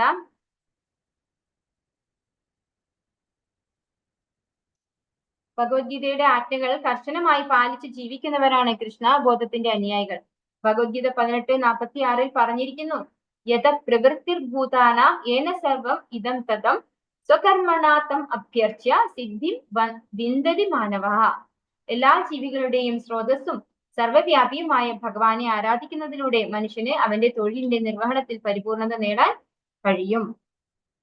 അപ്പോ പ്രഭുപാദൻ എന്താ ഇവിടെ നമുക്ക് പറഞ്ഞു തരുന്നത്? അതായത് ഭഗവത്ഗീത കർശനമായിട്ട്, ഭഗവത്ഗീതയിൽ എന്താണോ ഭഗവാൻ പറഞ്ഞിട്ടുള്ളത് ആ നിർദ്ദേശം കർശനമായി പാലിച്ച് ജീവിക്കുന്നവരാണ് കൃഷ്ണാവബോധത്തിന്റെ അനുയായികൾ എന്ന് പറയുന്നു. അതായത് കൃഷ്ണനെ, ഭഗവാനെ ആരാധിക്കുന്ന ഭഗവാന്റെ ഭക്തന്മാരായിട്ടുള്ള സ്കോണിലൊക്കെയുള്ള ഡിസൈപ്പിൾസ്, അതുപോലെ ഭക്തന്മാര് ഭഗവത്ഗീതയാണ് നമ്മുടെ ലൈഫ് മാനുവൽ ആയിട്ട് ഉപയോഗിക്കുന്നത് അല്ലെ. ആ ഒരു ഭഗവത്ഗീതയിൽ ഭഗവാൻ എന്താണോ പറഞ്ഞിരിക്കുന്നത് അതിന് പ്രകാരമാണ് കൃഷ്ണബോധത്തിലുള്ളവര് പ്രവർത്തിക്കുന്നത് എന്ന് പറയുന്നു. അപ്പോ എല്ലാ ജീവികളുടെയും സ്രോതസ്സും സർവ്വവ്യാപിയുമായ ഭഗവാനെ ആരാധിക്കുന്നതിലൂടെ മനുഷ്യന് അവന്റെ തൊഴിലിന്റെ നിർവഹണത്തിൽ പരിപൂർണത നേടാൻ കഴിയും. അതായത് ഭഗവാനെ ആരാധിക്കുക എന്നുള്ളതാണ് ഒരു മനുഷ്യന്റെ യഥാർത്ഥ ധർമ്മം. അപ്പൊ ആ ഒരു കാര്യം നമ്മൾ ചെയ്യുമ്പോൾ തന്നെ നമ്മൾ നമ്മുടെ തൊഴിലിന്റെ പരിപൂർണതയായിട്ട് നമുക്ക് ലഭിക്കും എന്നാണ് പറയുന്നത്. അതായത് ആ വ്യക്തിക്ക് എന്താണ്? സദ്ബുദ്ധി കിട്ടും അല്ലെ. അവർക്ക് എന്താണോ ചെയ്യേണ്ടത് ആ ഒരു രീതിയിൽ തന്നെയായിരിക്കും അവരുടെ പ്രവൃത്തി പോകും. അത് സ്വാഭാവികമായിട്ട് പോകും. നമ്മൾ നേരത്തെ കണ്ടു, ഒരു വൈഷ്ണവരുടെ കുടുംബത്തിൽ ജനിക്കുന്ന ഒരു കുട്ടിക്ക് സ്വാഭാവികമായി കൃഷ്ണബോധം കിട്ടും എന്നതുപോലെ ഏത് ഭഗവാനെ സംതൃപ്തിപ്പെടുത്താൻ വേണ്ടിയാണോ നമ്മൾ ഇതൊക്കെ ചെയ്യുന്നത്, ആ ഭഗവാനെ ആരാധിക്കുന്നതിലൂടെ, ആ ഭഗവാനെ സന്തോഷിപ്പിക്കുന്നതിലൂടെ നമ്മൾ നമ്മുടെ നിയതകർമ്മങ്ങൾ ചെയ്യുന്നതിന്റെ ആ ഒരു പരിപൂർണത നമുക്ക് ലഭിക്കും എന്ന് ഈ ഒരു ശ്ലോകത്തിലൂടെ ഭഗവത്ഗീതയിൽ പറയുന്നു എന്ന് പറയാണ് ഇവിടെ. പരമദിവ്യോത്തമ പുരുഷനായ ഭഗവാനാണ് എല്ലാത്തിന്റെയും പ്രഭവം എന്ന് ഇത് സൂചിപ്പിക്കുന്നു. വേദാന്ത സൂത്രത്തിൽ വിവരിച്ചിട്ടുള്ളത് പോലെ ജന്മാദി അസ്യ യതഃ, ഭഗവാൻ സ്വയം ഭഗവത്ഗീതയിൽ സ്ഥിരീകരിച്ചിട്ടുണ്ട്. അഹം സർവസ്യ പ്രഭവഃ, എല്ലാത്തിന്റെയും മൂലം ഞാനാകുന്നു. എല്ലാ ഉദ്ഭവങ്ങളുടെയും യഥാർത്ഥ സ്രോതസ് പരമദിവ്യോത്തമ പുരുഷനായ ഭഗവാൻ ആകുന്നു. അതേസമയം തന്നെ അദ്ദേഹം പരമാത്മാവായി സമസ്ത അസ്തിത്വങ്ങളിലും വ്യാപിക്കുകയും ചെയ്യുന്നു. ആയതിനാൽ പരമസത്യം പരമദിവ്യോത്തമ പുരുഷനായ ഭഗവാൻ ആകുന്നതും എല്ലാ ജീവസത്തുകളും അവരവരുടെ നിർദ്ദിഷ്ട തൊഴിൽ നിർവഹിക്കുന്നതിലൂടെ പരമോന്നതനായ ഭഗവാനെ സംതൃപ്തിപ്പെടുത്താൻ ഉദ്ദേശിക്കപ്പെട്ടിട്ടുള്ളവരുമാകുന്നു. സ്വകർമ്മണ ത്വം അഭ്യർച്ച്യ. മഹാരാജ പൃഥു ഈ സാങ്കേതിക തത്വം തന്റെ പൗരന്മാർക്കിടയിൽ അവതരിപ്പിക്കാൻ ആഗ്രഹിച്ചു. അപ്പോ ഈ ഒരു പാരഗ്രാഫിലൂടെ നമുക്ക് മനസ്സിലാക്കാൻ സാധിക്കുന്നത് ഒരു ജീവാത്മാവിന് യഥാർത്ഥത്തിലുള്ള ലക്ഷ്യം എന്താണ്? ശ്രീമദ് ഭാഗവതം പറയുന്നു, സവൈ പുംസാം പരോ ധർമ്മോ യഥോ ഭക്തിർ അധോക്ഷജേ അഹൈതുകി അപ്രതിഹതാത്മാസു പ്രസീദതി. അതായത് ഒരു ജീവാത്മാവിന് ഒരു തടസ്സങ്ങളും ഇല്ലാതെ ഭഗവാന്റെ സേവനത്തിൽ മുഴുകുക.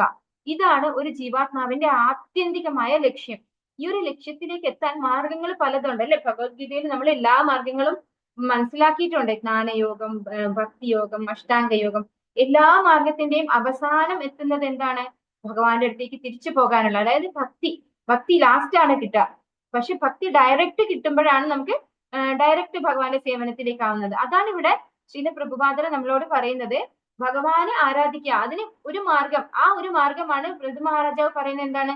വൈദിക അനുശാസന പ്രകാരം നമ്മള് വർണ്ണാശ്രമ ധർമ്മം ചെയ്തുകൊണ്ട് ഭഗവാനെ സമർപ്പിച്ചുകൊണ്ട് ജീവിക്കുക. അപ്പൊ നമ്മൾ സ്വാഭാവികമായിട്ട് അവസാനമാകുമ്പോൾ ഭഗവാന്റെ ധാമത്തിലേക്ക് എത്തും. ഭഗവാന്റെ സേവനമായിട്ട്, ഭഗവാന്റെ തൃപ്തിക്കായിട്ട് നമ്മൾ ചെയ്യുമ്പോൾ പ്രഭുപാദർ നമുക്ക് എന്താ പറഞ്ഞു തരുന്നത്? ഭഗവാന്റെ സേവനത്തിലേക്ക് ഡയറക്റ്റ് ഇൻവോൾവ് ചെയ്യാനാണ് പറയുന്നത് അല്ലെ?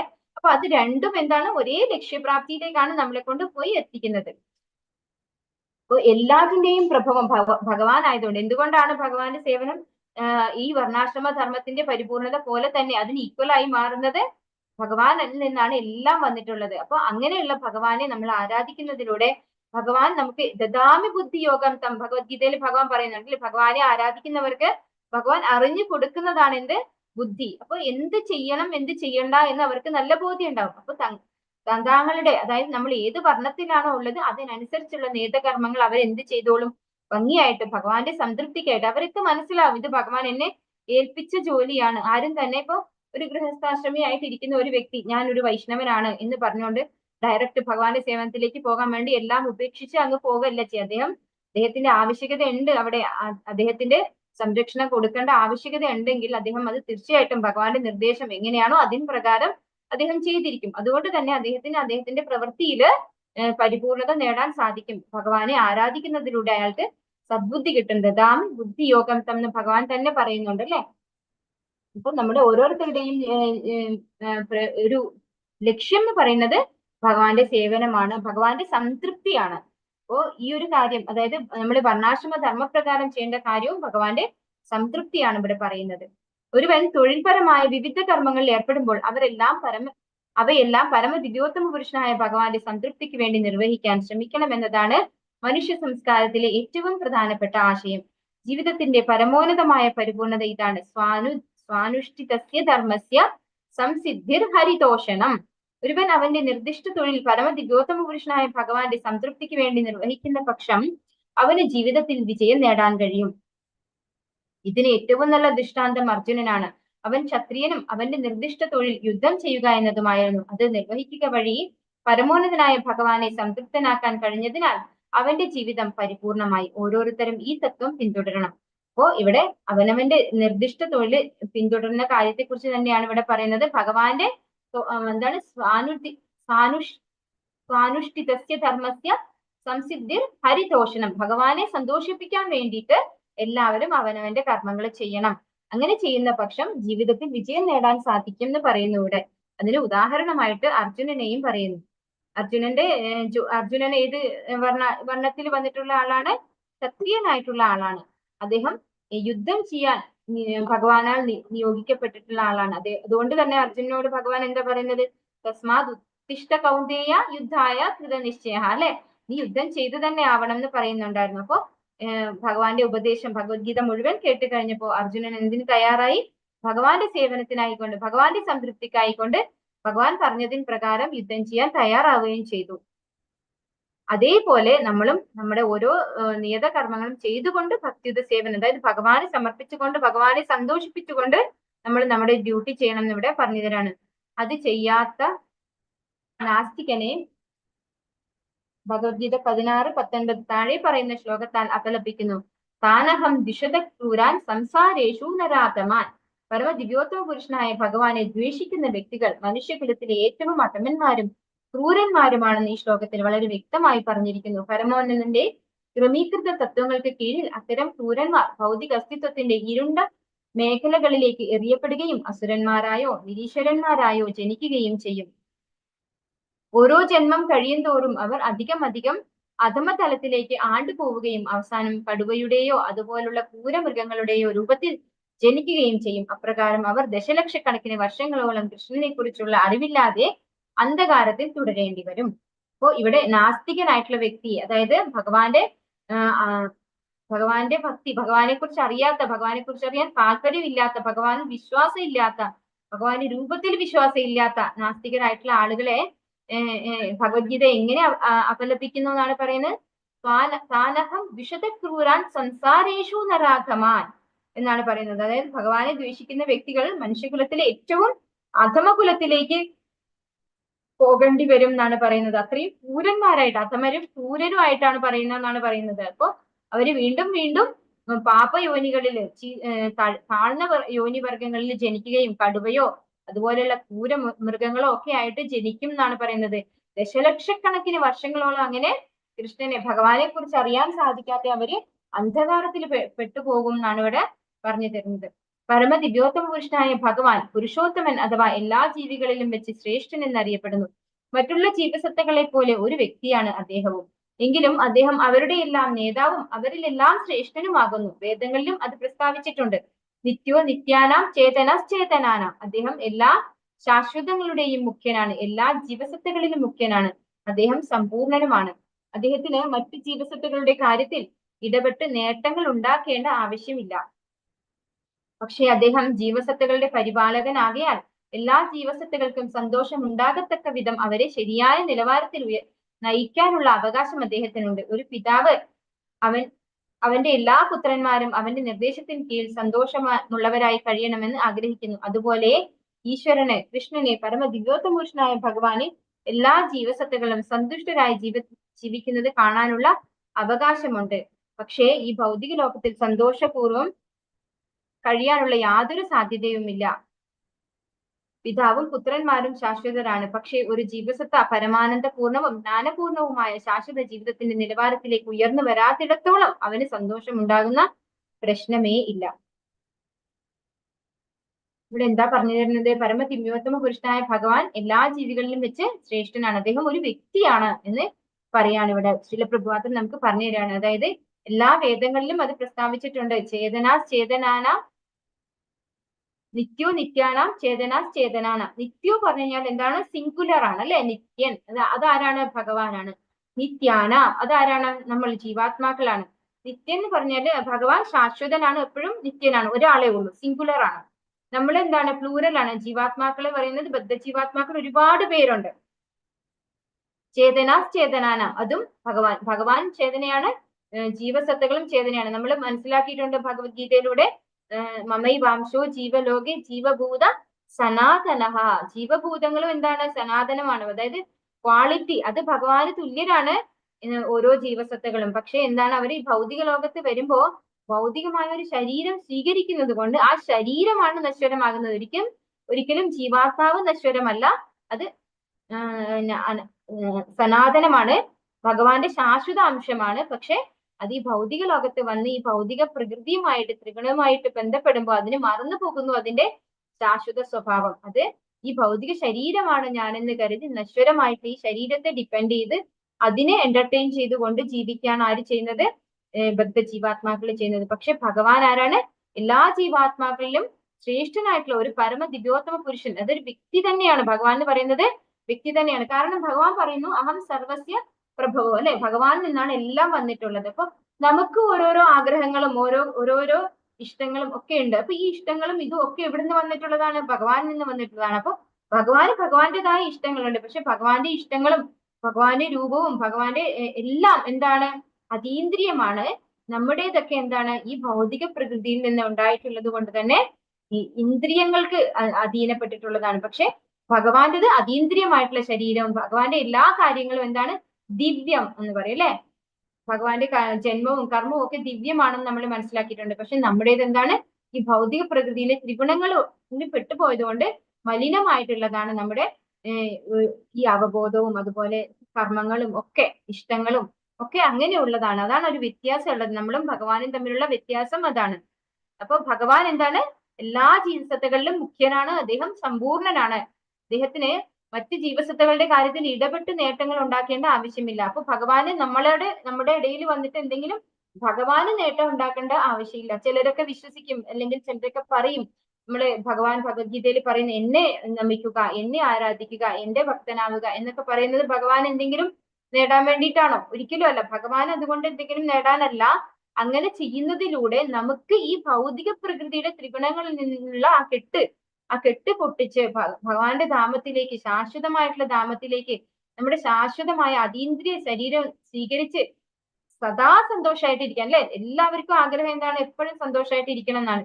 ആ ഒരു അവസ്ഥയിലേക്ക് നമ്മളെ കൊണ്ടുപോകാൻ എന്തിനേ സാധിക്കുള്ളൂ? ഭഗവാനെ നമ്മൾ ആരാധിക്കുകയും ഭഗവാനെ ആശ്രയിക്കുകയും ചെയ്താൽ മാത്രമേ സാധിക്കുള്ളൂ. അപ്പോൾ ഭഗവാന് ഒരു പിതാവ് എങ്ങനെയാണോ തന്റെ എല്ലാ പുത്രന്മാരും സന്തോഷമായിട്ടിരിക്കണം എന്ന് ആഗ്രഹിക്കുന്നത്, അതുപോലെ ഭഗവാനും നമ്മൾ ഓരോരുത്തരും സന്തോഷമായിട്ടിരിക്കണം എന്ന് ആഗ്രഹിക്കുന്നു. അതിനുള്ള പൂർണ്ണ സ്വാതന്ത്ര്യം, അല്ലെ? നമ്മളെയൊക്കെ സന്തോഷിപ്പിക്കാൻ, നമ്മളെ തിരിച്ചു കൊണ്ടുപോകാനുള്ള സ്വാതന്ത്ര്യം ഭഗവാനുണ്ട്. ഇവിടെ ഈ ഒരു ഭൗതിക ലോകത്ത് നമുക്കൊരിക്കലും ശാശ്വതമായിട്ടുള്ള സന്തോഷം കിട്ടില്ല എന്ന് പറഞ്ഞു തരുന്നു. അപ്പോ ഒരു ജീവസത്ത പരമാനന്ദപൂർണവും ജ്ഞാനപൂർണവുമായ ശാശ്വത ജീവിതത്തിന്റെ നിലവാരത്തിലേക്ക് ഉയർന്നു വരാത്തിടത്തോളം അവന് സന്തോഷം ഉണ്ടാകുന്ന പ്രശ്നമില്ല. അതായത് നമ്മൾ ഈ ഭൗതിക പ്രകൃതിയിൽ നിന്ന് പുറത്തു കടക്കാൻ നമുക്ക് സാധിക്കണം. അങ്ങനെയെങ്കിൽ മാത്രമേ നമുക്ക് ശാശ്വതമായ സന്തോഷം ലഭിക്കുകയുള്ളൂ. ജീവസത്തകളിൽ ശ്രേഷ്ഠനായ പുരുഷോത്തമന് സാധാരണ ജീവസത്തകളിൽ നിന്ന് യാതൊന്നും നേടാനില്ലെങ്കിലും അവരുടെ മാർഗങ്ങളുടെ ശരിതെറ്റുകൾ വിവേചിക്കുവാനുള്ള അവകാശം അദ്ദേഹത്തിനുണ്ട്. ശരിയായ മാർഗം നമ്മൾ ചർച്ച ചെയ്ത് കഴിഞ്ഞതുപോലെ പരമദിവ്യോത്തമ പുരുഷനായ ഭഗവാനെ സംതൃപ്തിപ്പെടുത്തുന്നതിനുള്ള കർമ്മങ്ങളുടെ പാതയാണ് സ്വാനുഷ്ഠിതസ്യ ധർമ്മസ്യ സംസിദ്ധിർ ഹരിതോഷണം. ഒരു ജീവസത്തയ്ക്ക് തൊഴിൽപരമായ ഏതുതരം കർമ്മത്തിലും ഏർപ്പെടാമെങ്കിലും പക്ഷെ അവൻ സ്വന്തം കർമ്മത്തിൽ പരിപൂർണത ആഗ്രഹിക്കുന്ന പക്ഷം അവൻ നിർബന്ധമായും പരമദിവ്യോത്തമ പുരുഷനായ ഭഗവാനെ സന്തുഷ്ടനാക്കണം. അപ്രകാരം അദ്ദേഹത്തെ തൃപ്തിപ്പെടുത്തുന്ന ഒരുവനെ ജീവിക്കുവാൻ എല്ലാ സൗകര്യങ്ങളും ലഭ്യമാകും. മറിച്ച് അദ്ദേഹത്തെ അതൃപ്തിപ്പെടുത്തിയെന്നവൻ അനഭിലഷണീയങ്ങളായ സാഹചര്യങ്ങളിൽ അകപ്പെടും. ഇപ്പൊ ഭഗവാനെ സന്തോഷിപ്പിച്ചു കഴിഞ്ഞാൽ മാത്രമേ ഒരു ജീവസത്തയ്ക്ക് ഈ ലോകത്തിലായാലും ആധ്യാത്മിക ലോകത്തിലായാലും, അല്ലെ, എവിടെയായാലും സന്തോഷമായിട്ട് ഇരിക്കണമെങ്കിൽ എന്ത് വേണം? നമ്മൾ ഭഗവാന്റെ സന്തോഷത്തിനായിക്കൊണ്ട് കർമ്മങ്ങൾ ചെയ്യണം. അതല്ല എങ്കിൽ ഒരു സൗകര്യവും നമുക്കിവിടെ കിട്ടില്ല. നമ്മൾ വളരെ അപകടമായ പൊസിഷനിലേക്ക് നമ്മൾ പോകും എന്ന് പറയാണ്. അപ്പൊ ഭഗവാന്റെ ഭക്തനെ ഭഗവാൻ എല്ലാം കൊടുക്കും എന്ന് ഭഗവാൻ ഭഗവത്ഗീതയിലും പറയുന്നുണ്ട്, അല്ലെ? യോഗക്ഷേമം വഹാമ്യഹം. അപ്പൊ അങ്ങനെയുള്ള ഒരു ജീവന് ഈ എല്ലാ നല്ല സൗകര്യങ്ങളും ലഭ്യമാകും. അങ്ങനെയല്ല, ഭഗവാന്റെ തൃപ്തിക്ക് വേണ്ടി അല്ല നമ്മൾ ചെയ്യുന്നത് എങ്കിൽ അനഭിലഷണീയങ്ങളായ സാഹചര്യങ്ങളിൽ അകപ്പെടും എന്നാണ് ഇവിടെ ശ്രീല പ്രഭുപാദൻ നമുക്ക് പറഞ്ഞു തരുന്നത്. അതിനാൽ രണ്ടു തരം കർമ്മങ്ങൾ ഉണ്ടെന്ന് ഇവിടെ സമർത്ഥിക്കുന്നു. ഭൗതിക കർമ്മവും യജ്ഞത്തിന്റെ പ്രീതിക്ക് വേണ്ടിയുള്ള കർമ്മവും. യജ്ഞാർത്ഥാത് കർമ്മ, യജ്ഞത്തിന് വേണ്ടി അല്ലാതെ നടത്തുന്ന ഏത് കർമ്മവും പ്രവൃത്തി ബന്ധനത്തിന് ഹേതുവാകും. യജ്ഞാർത്ഥാത് കർമ്മണോ അന്യത്ര ലോകോയം കർമ്മബന്ധനഃ. ഒരു ജോലി വിഷ്ണുവിന് വേണ്ടിയുള്ള യജ്ഞം എന്ന നിലയിൽ നിർവഹിക്കപ്പെടണം. അല്ലാത്ത പക്ഷം ജോലി അവനെ ഭൗതിക ലോകത്തോട് ബന്ധിക്കും. ഭഗവത്ഗീത 3:9. കർമ്മബന്ധനഃ അഥവാ കർമ്മത്തിന്റെ ബന്ധനം ഭൗതിക പ്രകൃതിയുടെ കഠിന നിയമങ്ങളുടെ ക്രമീകരണങ്ങളാൽ നിർവഹിക്കപ്പെടുന്നു. ഭൗതിക പ്രകൃതിയിലെ കഠിന പ്രതിബന്ധങ്ങളെ അതിജീവിക്കാനുള്ളൊരു സമരമാണ് വാസ്തവത്തിൽ ഭൗതിക അസ്തിത്വം. അസുരന്മാർ എപ്പോഴും ഈ പ്രതിബന്ധങ്ങളെ അതിജീവിക്കാൻ പൊരുതുന്നു. അതുപോലെ വിഡ്ഢികളായ ജീവസത്തകൾ മിഥ്യാമോഹ ശക്തിയാൽ ഈ ഭൗതിക ലോകത്തിൽ അതികഠിനമായി ജോലി ചെയ്യുകയും അത് സന്തോഷമായി കണക്കിലെടുക്കുകയും ചെയ്യുന്നു. ഇതിനെ മായ എന്ന് വിളിക്കുന്നു. അസ്തിത്വത്തിന് വേണ്ടിയുള്ള ആ കഠിന സമരത്തിനിടയിൽ അവർ പരമാധികാരിയുടെ പുരുഷോത്തമന്റെ പരമദിവ്യോത്തമ പുരുഷനായ ഭഗവാന്റെ അസ്തിത്വം നിഷേധിക്കുന്നു. അപ്പോ ഇവിടെ നമ്മൾ കർമ്മബന്ധനത്തെ കുറിച്ചാണ് പറഞ്ഞു തരുന്നത്. ഭഗവത്ഗീത 3-ാമത്തെ അധ്യായം 9-ാമത്തെ ശ്ലോകത്തിൽ ഉള്ളതുപോലെ യജ്ഞത്തിനായി കർമ്മം ചെയ്തു കഴിഞ്ഞാൽ എന്താണ് സംഭവിക്കുക? നമ്മൾ ഈ കർമ്മബന്ധനത്തിൽ പെടില്ല. അതേസമയം നമ്മൾ നമുക്ക് വേണ്ടി കർമ്മം ചെയ്താൽ, ഭഗവാന് വേണ്ടി അല്ലാതെ കർമ്മം ചെയ്താൽ നമ്മളെ ആ കർമ്മം ഇവിടെ ബന്ധിപ്പിക്കും എന്ന് പറഞ്ഞു തരാണ് ഇവിടെ. അതുപോലെ ഭൗതിക പ്രകൃതിയുടെ കഠിന പ്രതിബന്ധങ്ങളെ അതിജീവിക്കാനുള്ള ഒരു സമരമാണ് വാസ്തവത്തിൽ ഭൗതിക അസ്തിത്വം. അസുരന്മാർ എപ്പോഴും പ്രതിബന്ധങ്ങളെ അതിജീവിക്കാൻ പൊരുതുന്നു. അവർ വിചാരിക്കുന്ന എന്താണ്, അവർ ചെയ്യുന്ന കർമ്മം അതിലൂടെ മാത്രമാണ് അവർക്ക് ഈ ഒരു ബന്ധനങ്ങളിൽ നിന്നൊക്കെ പുറത്തു കടക്കാൻ സാധിക്കുള്ളൂ. പക്ഷെ അത് അങ്ങനെ ഒരു ഇത് സാധിക്കുകയേ ഇല്ല. അവർ കൂടുതൽ കുരുങ്ങുകയേ ചെയ്യുള്ളൂ. പിന്നെ എങ്ങനെ മാത്രമേ ഇതിനകത്ത് പുറത്തു കടക്കാൻ പറ്റുള്ളൂ? ഭഗവാന് വേണ്ടി കർമ്മം ചെയ്തുകൊണ്ട് ഭഗവാനെ സന്തോഷിപ്പിച്ചുകൊണ്ട് മാത്രമേ നമുക്ക് ഈ ഒരു ഭൗതിക ബന്ധനത്തിൽ നിന്ന് പുറത്തു കടക്കാൻ സാധിക്കുള്ളൂ. ഇങ്ങനെ കഠിനമായിട്ട് ജോലി ചെയ്യുന്നതിൽ സന്തോഷം കണ്ടെത്തുന്നതിനെ മായ എന്നാണ് വിളിക്കുന്നത് എന്ന് പറഞ്ഞു തരുന്നു. ഇങ്ങനെ കഠിനമായിട്ട് അധ്വാനിക്കുന്നതിനിടയിൽ അവർ ആരെ മറന്നു പോകുന്നു? ഭഗവാനെ മറന്നു പോകുന്നു. ഭഗവാന്റെ അസ്തിത്വത്തെ നിഷേധിക്കുന്നു. ജീവസത്തകളുടെ പ്രവൃത്തികൾ ക്രമീകരിക്കുന്നതിന് ഈശ്വരൻ നമുക്ക് ധർമ്മ സംഹിതകൾ നൽകിയിട്ടുണ്ട്. ഒരു രാജാവ് രാജ്യത്തിന് നിയമസംഹിതകൾ നൽകുന്നത് പോലെ ആ നിയമങ്ങൾ ലംഘിക്കുന്നവർ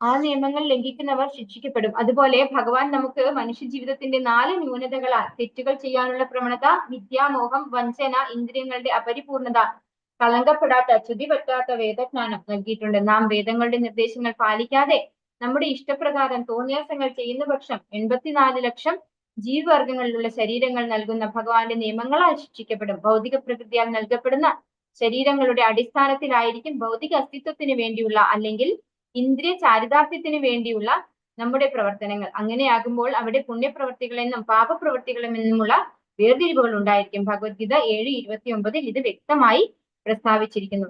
കുറച്ച് വലിയ പർപ്പോട്ടാണ്, കുറച്ച് സമയം കൂടി എടുക്കും. അത് വേഗത്തിൽ ഞാൻ കഴിയുന്ന പോലെ പറഞ്ഞു തന്നിട്ട് വിടാം. അപ്പോ ഇവിടെ എന്താ പറയുന്നത്? ജീവസത്തകളുടെ പ്രവൃത്തികൾ ക്രമീകരിക്കുന്നത് ഈശ്വരൻ ഭഗവാൻ തന്നെ നമുക്ക് എന്ത് തന്നിട്ടുണ്ട്? ധർമ്മസംഹിതകൾ തന്നിട്ടുണ്ട്. ഒരു രാജാവ് രാജ്യത്തിന് നിയമസംഹിതകൾ നൽകുന്നത് പോലെ എങ്ങനെയാണോ ഒരു രാജാവ് രാജ്യത്തിന് നിയമം ഉണ്ടാക്കുന്നത്, അതിൻ പ്രകാരം ഭഗവാൻ നമുക്ക് നിയമങ്ങൾ ധർമ്മസംഹിതകൾ തന്നിട്ടുണ്ട്. അതിൻ പ്രകാരം അല്ലാതെ നമ്മൾ ജീവിച്ചാൽ നമ്മൾ ശിക്ഷിക്കപ്പെടും എന്നിവിടെ പറഞ്ഞു തരുന്നു. നമുക്ക് മനുഷ്യ ജീവിതത്തിന്റെ 4 ന്യൂനതകൾ അല്ലെ, അങ്ങനെ 4 ന്യൂനതകൾ ഉള്ളവരാണ് എല്ലാ മനുഷ്യരും. എന്തൊക്കെയാണത്? തെറ്റുകൾ ചെയ്യാനുള്ള പ്രവണത, വിദ്യാമോഹം, വഞ്ചന, ഇന്ദ്രിയങ്ങളുടെ അപരിപൂർണത. പക്ഷെ എന്താണ്? കളങ്കപ്പെടാത്ത അച്യുതി പറ്റാത്ത വേദജ്ഞാനം അതും നൽകിയിട്ടുണ്ട്. അപ്പോ നാം വേദങ്ങളുടെ നിർദ്ദേശങ്ങൾ പാലിക്കാതെ നമ്മുടെ ഇഷ്ടപോലെ നമുക്ക് തോന്നിയതുപോലെ ജീവിച്ചാൽ നമ്മൾ പല ജീവവർഗങ്ങളിലൂടെ 84 ലക്ഷം ജീവവർഗങ്ങളിലൂടെ കടന്നു വന്ന് ശിക്ഷിക്കപ്പെടും എന്നിവിടെ പറഞ്ഞു തരുന്നു. അങ്ങനെ ചെയ്യുമ്പോൾ, അതായത് നമ്മൾ ഭഗവാന്റെ സേവനത്തിൽ അല്ലാതെ നമ്മൾ കർമ്മം ചെയ്യുമ്പോൾ അവിടെ പുണ്യ പാപ പ്രവൃത്തികളും ഉണ്ടാകും. അങ്ങനെയുള്ള ഒരു വേർതിരിവ് ഉണ്ടാകും എന്ന് പറയുന്നു. ഇവിടെ ഭഗവത്ഗീത 7:28 പറയുന്നു, യേഷാം തുന്തഗതം പാപം ജനാനാം പുണ്യകർമ്മണാം ദ്വന്ദ്വമോഹ നിർമുക്ത ഭജന്തി മാം ദൃഢവ്രതാഹ. ഒരുവൻ അവന്റെ പാപകർമ്മങ്ങളുടെ പരിണിത ഫലങ്ങളായ പ്രതിപ്രവർത്തനങ്ങളെ സമ്പൂർണമായി മറികടക്കുമ്പോൾ മാത്രമേ, ഒരുവൻ പുണ്യകർമ്മങ്ങളിൽ മാത്രം മുഴുകുമ്പോഴേ ഇത് സാധ്യമാകൂ. അവനെ പരമദിവ്യോത്ത പുരുഷനായ ഭഗവാനുമായുള്ള അവന്റെ ശാശ്വതമായ ബന്ധത്തെക്കുറിച്ച് മനസ്സിലാക്കാൻ കഴിയുകയുള്ളൂ. അത് മനസ്സിലാക്കിയാൽ അവൻ ഭഗവാന്റെ അതീന്ദ്രിയ പ്രേമസേവനത്തിൽ മുഴുകും. എല്ലായ്പ്പോഴും ഭഗവാന്റെ ഭക്തിത സേവനത്തിൽ വ്യാപൃതമാകുന്ന തന്റെ പൗരന്മാർ പിന്തുടരണമെന്ന് പൃഥു മഹാരാജാവ് ഉദ്ദേശിച്ച ഈ ജീവിതം അധോക്ഷജ ദിയഹ അല്ലെങ്കിൽ കൃഷ്ണാബോധ ജീവിതം എന്ന് വിളിക്കപ്പെടുന്നു. അപ്പോ നമ്മൾ നമ്മുടെ പാപപ്രവൃത്തികളൊക്കെ നിർമാർജനം ചെയ്ത് പുണ്യപ്രവൃത്തികൾ ചെയ്തു തുടങ്ങി കഴിഞ്ഞാൽ മാത്രമേ നമുക്ക് ഭഗവാനെ കുറിച്ച് അറിയാനുള്ള ഒരു സൗഭാഗ്യം ലഭിക്കുള്ളൂ. അങ്ങനെ ആകുമ്പോൾ മാത്രം, അങ്ങനെ ഭഗവാനെ കുറിച്ച് മനസ്സിലാക്കിയാൽ മാത്രമേ ഭഗവാന്റെ സേവനത്തിൽ ഏർപ്പെടാൻ സാധിക്കുള്ളൂ. ഇവിടെ പൃഥു മഹാരാജാവ് എല്ലാവരെയും അധോക്ഷജതീയ, ഭഗവാനെ അതായത് അധോക്ഷജൻ എന്ന് പറയുന്നത് ഭഗവാന്റെ ഒരു പര്യായമാണ്. അപ്പൊ ഭഗവാൻ കൃഷ്ണ അവബോധം, ധിയ പറഞ്ഞാൽ എന്താണ്? ബുദ്ധിയാണ്, ബുദ്ധിയാണ്. അപ്പൊ അധോക്ഷജതീയ എന്ന് പറയുന്നത് കൃഷ്ണാബോധം തന്നെയാണ്. അങ്ങനെ ഒരു നിലവാരത്തിലേക്ക് ഉയർത്താൻ ആരാഗ്രഹിക്കുന്നു? പൃഥു മഹാരാജാവ് ആഗ്രഹിക്കുന്നു. ഭൗതിക അസ്തിത്വവും ജീവിതത്തിന്റെ വൈവിധ്യങ്ങളും ആവശ്യപ്പെട്ടിട്ടോ യാദൃശ്ചികമായോ വന്നു ചേരുന്നതല്ല. ജീവസത്തയുടെ പുണ്യപാപ പ്രവൃത്തികളുടെ അടിസ്ഥാനത്തിൽ പരമോന്നതനായ ഭഗവാനാൽ ചെയ്യപ്പെടുന്ന വിവിധ ക്രമീകരണങ്ങളാണിവ. പുണ്യപ്രവൃത്തികൾ അനുഷ്ഠിക്കുന്നതിലൂടെ ഒരുവന് അടുത്ത ജീവിതത്തിൽ നല്ല കുടുംബത്തിൽ ജനിക്കുവാൻ കഴിയും, നല്ല രാഷ്ട്രത്തിൽ ജനിക്കുവാൻ കഴിയും, സുന്ദരമായ ശരീരം ലഭിക്കുവാനോ ഉന്നത വിദ്യാഭ്യാസം ലഭിക്കുവാനോ വളരെ ധനികനാകുവാനോ ഭാഗ്യമുണ്ടാകും. അതിനാൽ വിവിധ സ്ഥലങ്ങളിലും വിവിധ ഗ്രഹങ്ങളിലും നാം കഴിയുന്ന വിഭിന്ന ജീവിത നിലവാരങ്ങളും വിദ്യാഭ്യാസ നിലവാരങ്ങളും ശാരീരിക സവിശേഷതകളും എല്ലാം ജീവസത്തുക്കളുടെ പുണ്യപാപ പ്രവൃത്തികളുടെ അടിസ്ഥാനത്തിൽ പരമദിവ്യോത്തമ പുരുഷനായ ഭഗവാനാൽ നൽകപ്പെടുന്നതാണ്. അതുകൊണ്ട് വൈവിധ്യമുള്ള ജീവിതങ്ങൾ ഉണ്ടാകുന്നത് യാദൃശ്ചികതയാൽ അല്ല, മുൻകൂട്ടിയുള്ള ക്രമീകരണങ്ങളാലാണ്. വൈദിക വിജ്ഞാനത്തിൽ മുമ്പേ തന്നെ വിവരിച്ചിട്ടുള്ള ഒരു പദ്ധതിയുണ്ട്. ഒരു ജീവസത്ത ആ ജ്ഞാനത്തിന്റെ പ്രയോജനം നേടി അവന്റെ ജീവിതം, പ്രത്യേകിച്ചും മനുഷ്യരൂപത്തിലുള്ള ജീവിതം, ആ രീതിയിൽ കൃഷ്ണാബോധത്തിലൂടെ കരുപ്പിടിപ്പിക്കുന്ന പക്ഷം അവന് ഭഗവത് ധാമത്തിലേക്ക്, ഭഗവാനിലേക്ക് മടങ്ങിപ്പോകാൻ കഴിയും. അപ്പോൾ നമ്മൾ കണ്ടു ഈ ശ്ലോകത്തില് പൃഥു മഹാരാജാവ് പറയുന്നു, നമുക്ക് പരമോന്നതനായ ഒരു നിയന്താവുണ്ട്, ഒരു ഭഗവാനുണ്ട്. അതല്ല എങ്കിൽ പിന്നെ എങ്ങനെയാണ് ഇങ്ങനെ ഓരോരുത്തർക്കും ഈ ജീവിതത്തിലും മരണാനന്തര ജീവിതത്തിലും ഒക്കെ ശക്തിയും സൗന്ദര്യവും ഒക്കെ ഉള്ളവരായിട്ട് ജനിക്കാൻ സാധിക്കുന്നത് എന്നുള്ളൊരു ചോദ്യം പൃഥു മഹാരാജാവ് ചോദിച്ചിട്ടുണ്ടായിരുന്നു അല്ലെ. അപ്പൊ ശ്രീല പ്രഭുപാദർ ആ ഒരു ഇതിനാണ് എക്സ്പ്ലനേഷൻ തരുന്നത്. ഇങ്ങനെയുള്ള സൗന്ദര്യം, സമ്പത്ത്, അതുപോലെ ഓരോ കഴിവ്, ബലം, ശക്തി ഒക്കെ ഇതൊക്കെ നമുക്ക് കിട്ടുന്നത് എന്തെങ്കിലും ഒന്നും ചെയ്യാതെ തനിയെ ഉണ്ടാവുന്നതല്ല. അത് പൂർവ്വജന്മ കർമ്മങ്ങൾക്കനുസരിച്ചുള്ള ഒരു റിസൾട്ട് ആയിട്ടാണ് നമുക്ക് ഈ ഒരു ജന്മത്തില് അങ്ങനെയുള്ള ഐശ്വര്യങ്ങളും സൗന്ദര്യവും സമ്പത്തും ഒക്കെ നമുക്ക് കിട്ടുന്നത്. നമ്മുടെ പുണ്യപാപ പ്രവൃത്തികളുടെ ഒരു റേഷ്യോ പ്രകാരമാണ് നമുക്ക് ആ ഒരു രീതിയിലുള്ള ശരീരം ലഭിക്കുന്നത് എന്നാണ് പറയുന്നത്. അതായത് മുൻകൂട്ടിയുള്ള ക്രമീകരണങ്ങളാലാണ്, അത് യാദൃശ്ചികമായിട്ട് ഉണ്ടാകുന്നതല്ല എന്ന് പറയാണ്. വൈദിക വിജ്ഞാനത്തിൽ മുമ്പേ തന്നെ വിവരിച്ചിട്ടുള്ള ഒരു പദ്ധതി ഉണ്ട്. ഒരു ജീവസത്ത ആ ജ്ഞാനത്തിന്റെ പ്രയോജനം നേടി അവന്റെ ജീവിതം, പ്രത്യേകിച്ചും മനുഷ്യരൂപത്തിലുള്ള ജീവിതം, ആ രീതിയിൽ കൃഷ്ണാബോധത്തിലൂടെ കരുപ്പിടിപ്പിക്കുന്ന പക്ഷം അവന് ഭഗവത് ധാമത്തിലേക്ക്, ഭഗവാനിലേക്ക് മടങ്ങി പോകാൻ സാധിക്കും. അപ്പോ വൈദിക വിധി പ്രകാരം, അതിൽ പറഞ്ഞതിന് പ്രകാരം നമ്മൾ ജീവിക്കുകയാണെങ്കിൽ നമുക്ക് ഭഗവാനിലേക്ക് കൃഷ്ണാബോധത്തിലൂടെ പ്രവർത്തിക്കുന്നത് കൊണ്ട്, ഭഗവാന്റെ സേവനത്തിൽ, ഭഗവാന്റെ സന്തോഷത്തിനായിട്ട് നമ്മുടെ കർമ്മങ്ങൾ അർപ്പിക്കുന്നത് കൊണ്ട്, യജ്ഞാർത്ഥ കർമ്മണോ അല്ലെ, ഭഗവാനായിട്ട് നമുക്ക് കർമ്മം ചെയ്യാൻ സാധിക്കുന്നതിലൂടെ നമുക്ക് ഭഗവാന്റെ അടുത്തേക്ക് മടങ്ങി പോകാൻ സാധിക്കുന്നു പറയാണ്. യാദൃശ്ചികതാ സിദ്ധാന്തം അഥവാ അവസര സിദ്ധാന്തം വൈദിക സാഹിത്യത്തിലെ അജ്ഞാത സുകൃതി എന്നീ വാക്കുകളാൽ നന്നായി വിശദമാക്കാൻ കഴിയും. ഒരുവൻ അറിയാതെ ചെയ്യുന്ന പുണ്യകർമ്മങ്ങൾ എന്നാണ് ആ വാക്കുകളുടെ അർത്ഥം. പക്ഷേ ഇവയും മുൻകൂട്ടി ആസൂത്രണം ചെയ്തവയാണ്. ഉദാഹരണത്തിന് കൃഷ്ണൻ ഒരു സാധാരണ മനുഷ്യജീവിയെ പോലെ വരുന്നത്, അദ്ദേഹം ചൈതന്യ ഭഗവാനെ പോലുള്ള ഒരു ഭക്തനായി വരുന്നത്, അദ്ദേഹം തന്റെ പ്രതിനിധിയായ ആധ്യാത്മിക ഗുരുവിനെയോ പരിശുദ്ധ ഭക്തനെയോ അയക്കുന്നത് മുതലായവ, ഇവയൊക്കെയും പരമദിവ്യോത്തമ പുരുഷനായ ഭഗവാന്റെ ആസൂത്രിത കർമ്മമാണ്. അവർ വരുന്നത് അഭ്യർത്ഥിക്കുവാനും അഭ്യസിപ്പിക്കുവാനുമാണ്. അപ്രകാരം ഭഗവാന്റെ മായാശക്തിയിലുള്ള ഒരു വ്യക്തിക്ക് അവരോട് ഇടപഴകുവാനും സംസാരിക്കുവാനും അവരിൽ നിന്ന് പാഠങ്ങൾ പഠിക്കുവാനും ഒരു വിധത്തിൽ അല്ലെങ്കിൽ മറ്റൊരു വിധത്തിൽ അവർക്ക് ആത്മസമർപ്പണം ചെയ്യുവാനും അവരോടുള്ള അടുത്ത സംസർഗത്തിലൂടെ കൃഷ്ണാബോധത്തിലേക്ക് വരുവാനും ജീവിതത്തിന്റെ ഭൗതിക അസ്തിത്വത്തിൽ നിന്ന് രക്ഷപ്പെടുവാനും അവസരം ലഭിക്കുന്നു. അപ്പോ ഇവിടെ യാദൃശ്ചികമായിട്ടൊന്നും സംഭവിക്കുന്നില്ല എന്നുള്ളതാണ് പറയുന്നത്. അജ്ഞാത സുകൃതി അതാണ് സംഭവിക്കുന്നത്. അതായത് യാദൃശ്ചികമല്ല.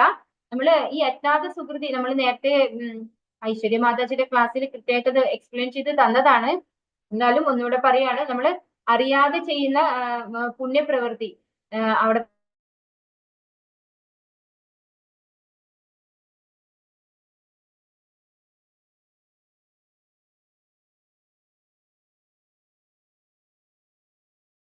മുൻകൂട്ടി ആസൂത്രണം ചെയ്തവയാണ്. ഭഗവാനാൽ മുൻകൂട്ടി ആസൂത്രണം ചെയ്തവയാണ് നമ്മുടെ ജീവിതത്തിൽ യാദൃശ്ചികം എന്ന് നമ്മൾ പറയുന്നത്. കേൾക്കാൻ സാധിക്കുന്നില്ലേ? ഹരേ കൃഷ്ണ.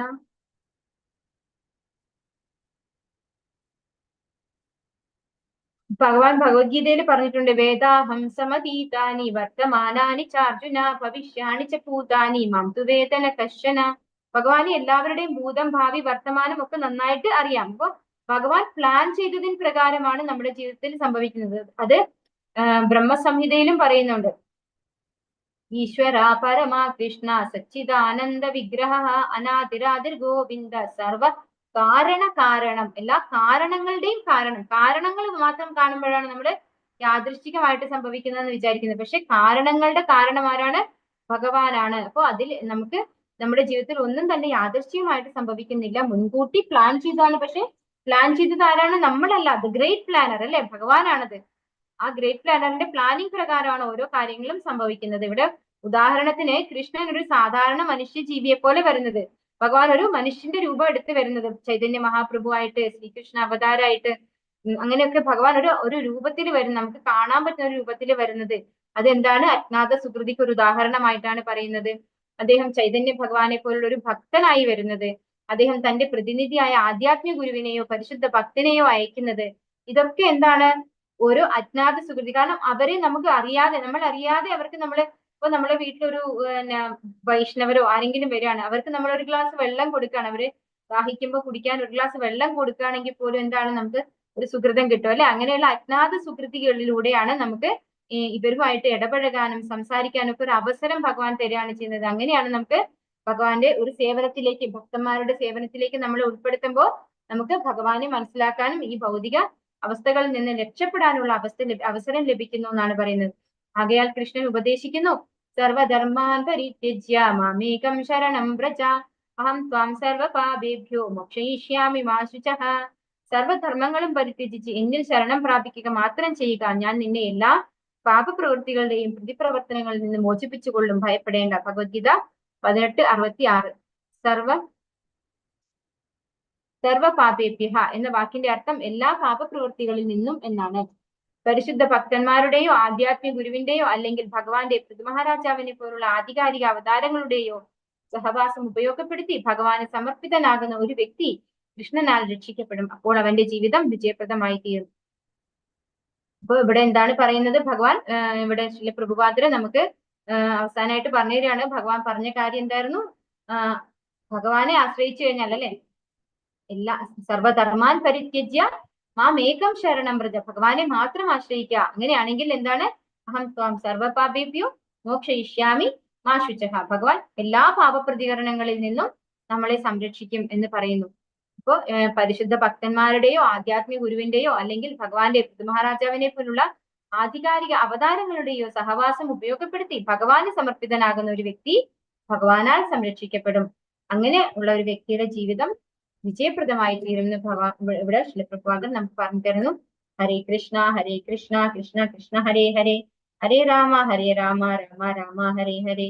വാഞ്ചാകൽപതരുഭ്യശ്ച കൃപാ സിന്ധുഭ്യ ഏവ ച പതിതാനാം പാവനേഭ്യോ वैष्णवेभ्यो नमो नमः। अनंत कोटि वैष्णव वृंद की जय, श्रील प्रभुपाद की जय, गुरु महाराज की जय, निताई गौर प्रेमानंदे। हरि हरि बोल। हरे कृष्णा।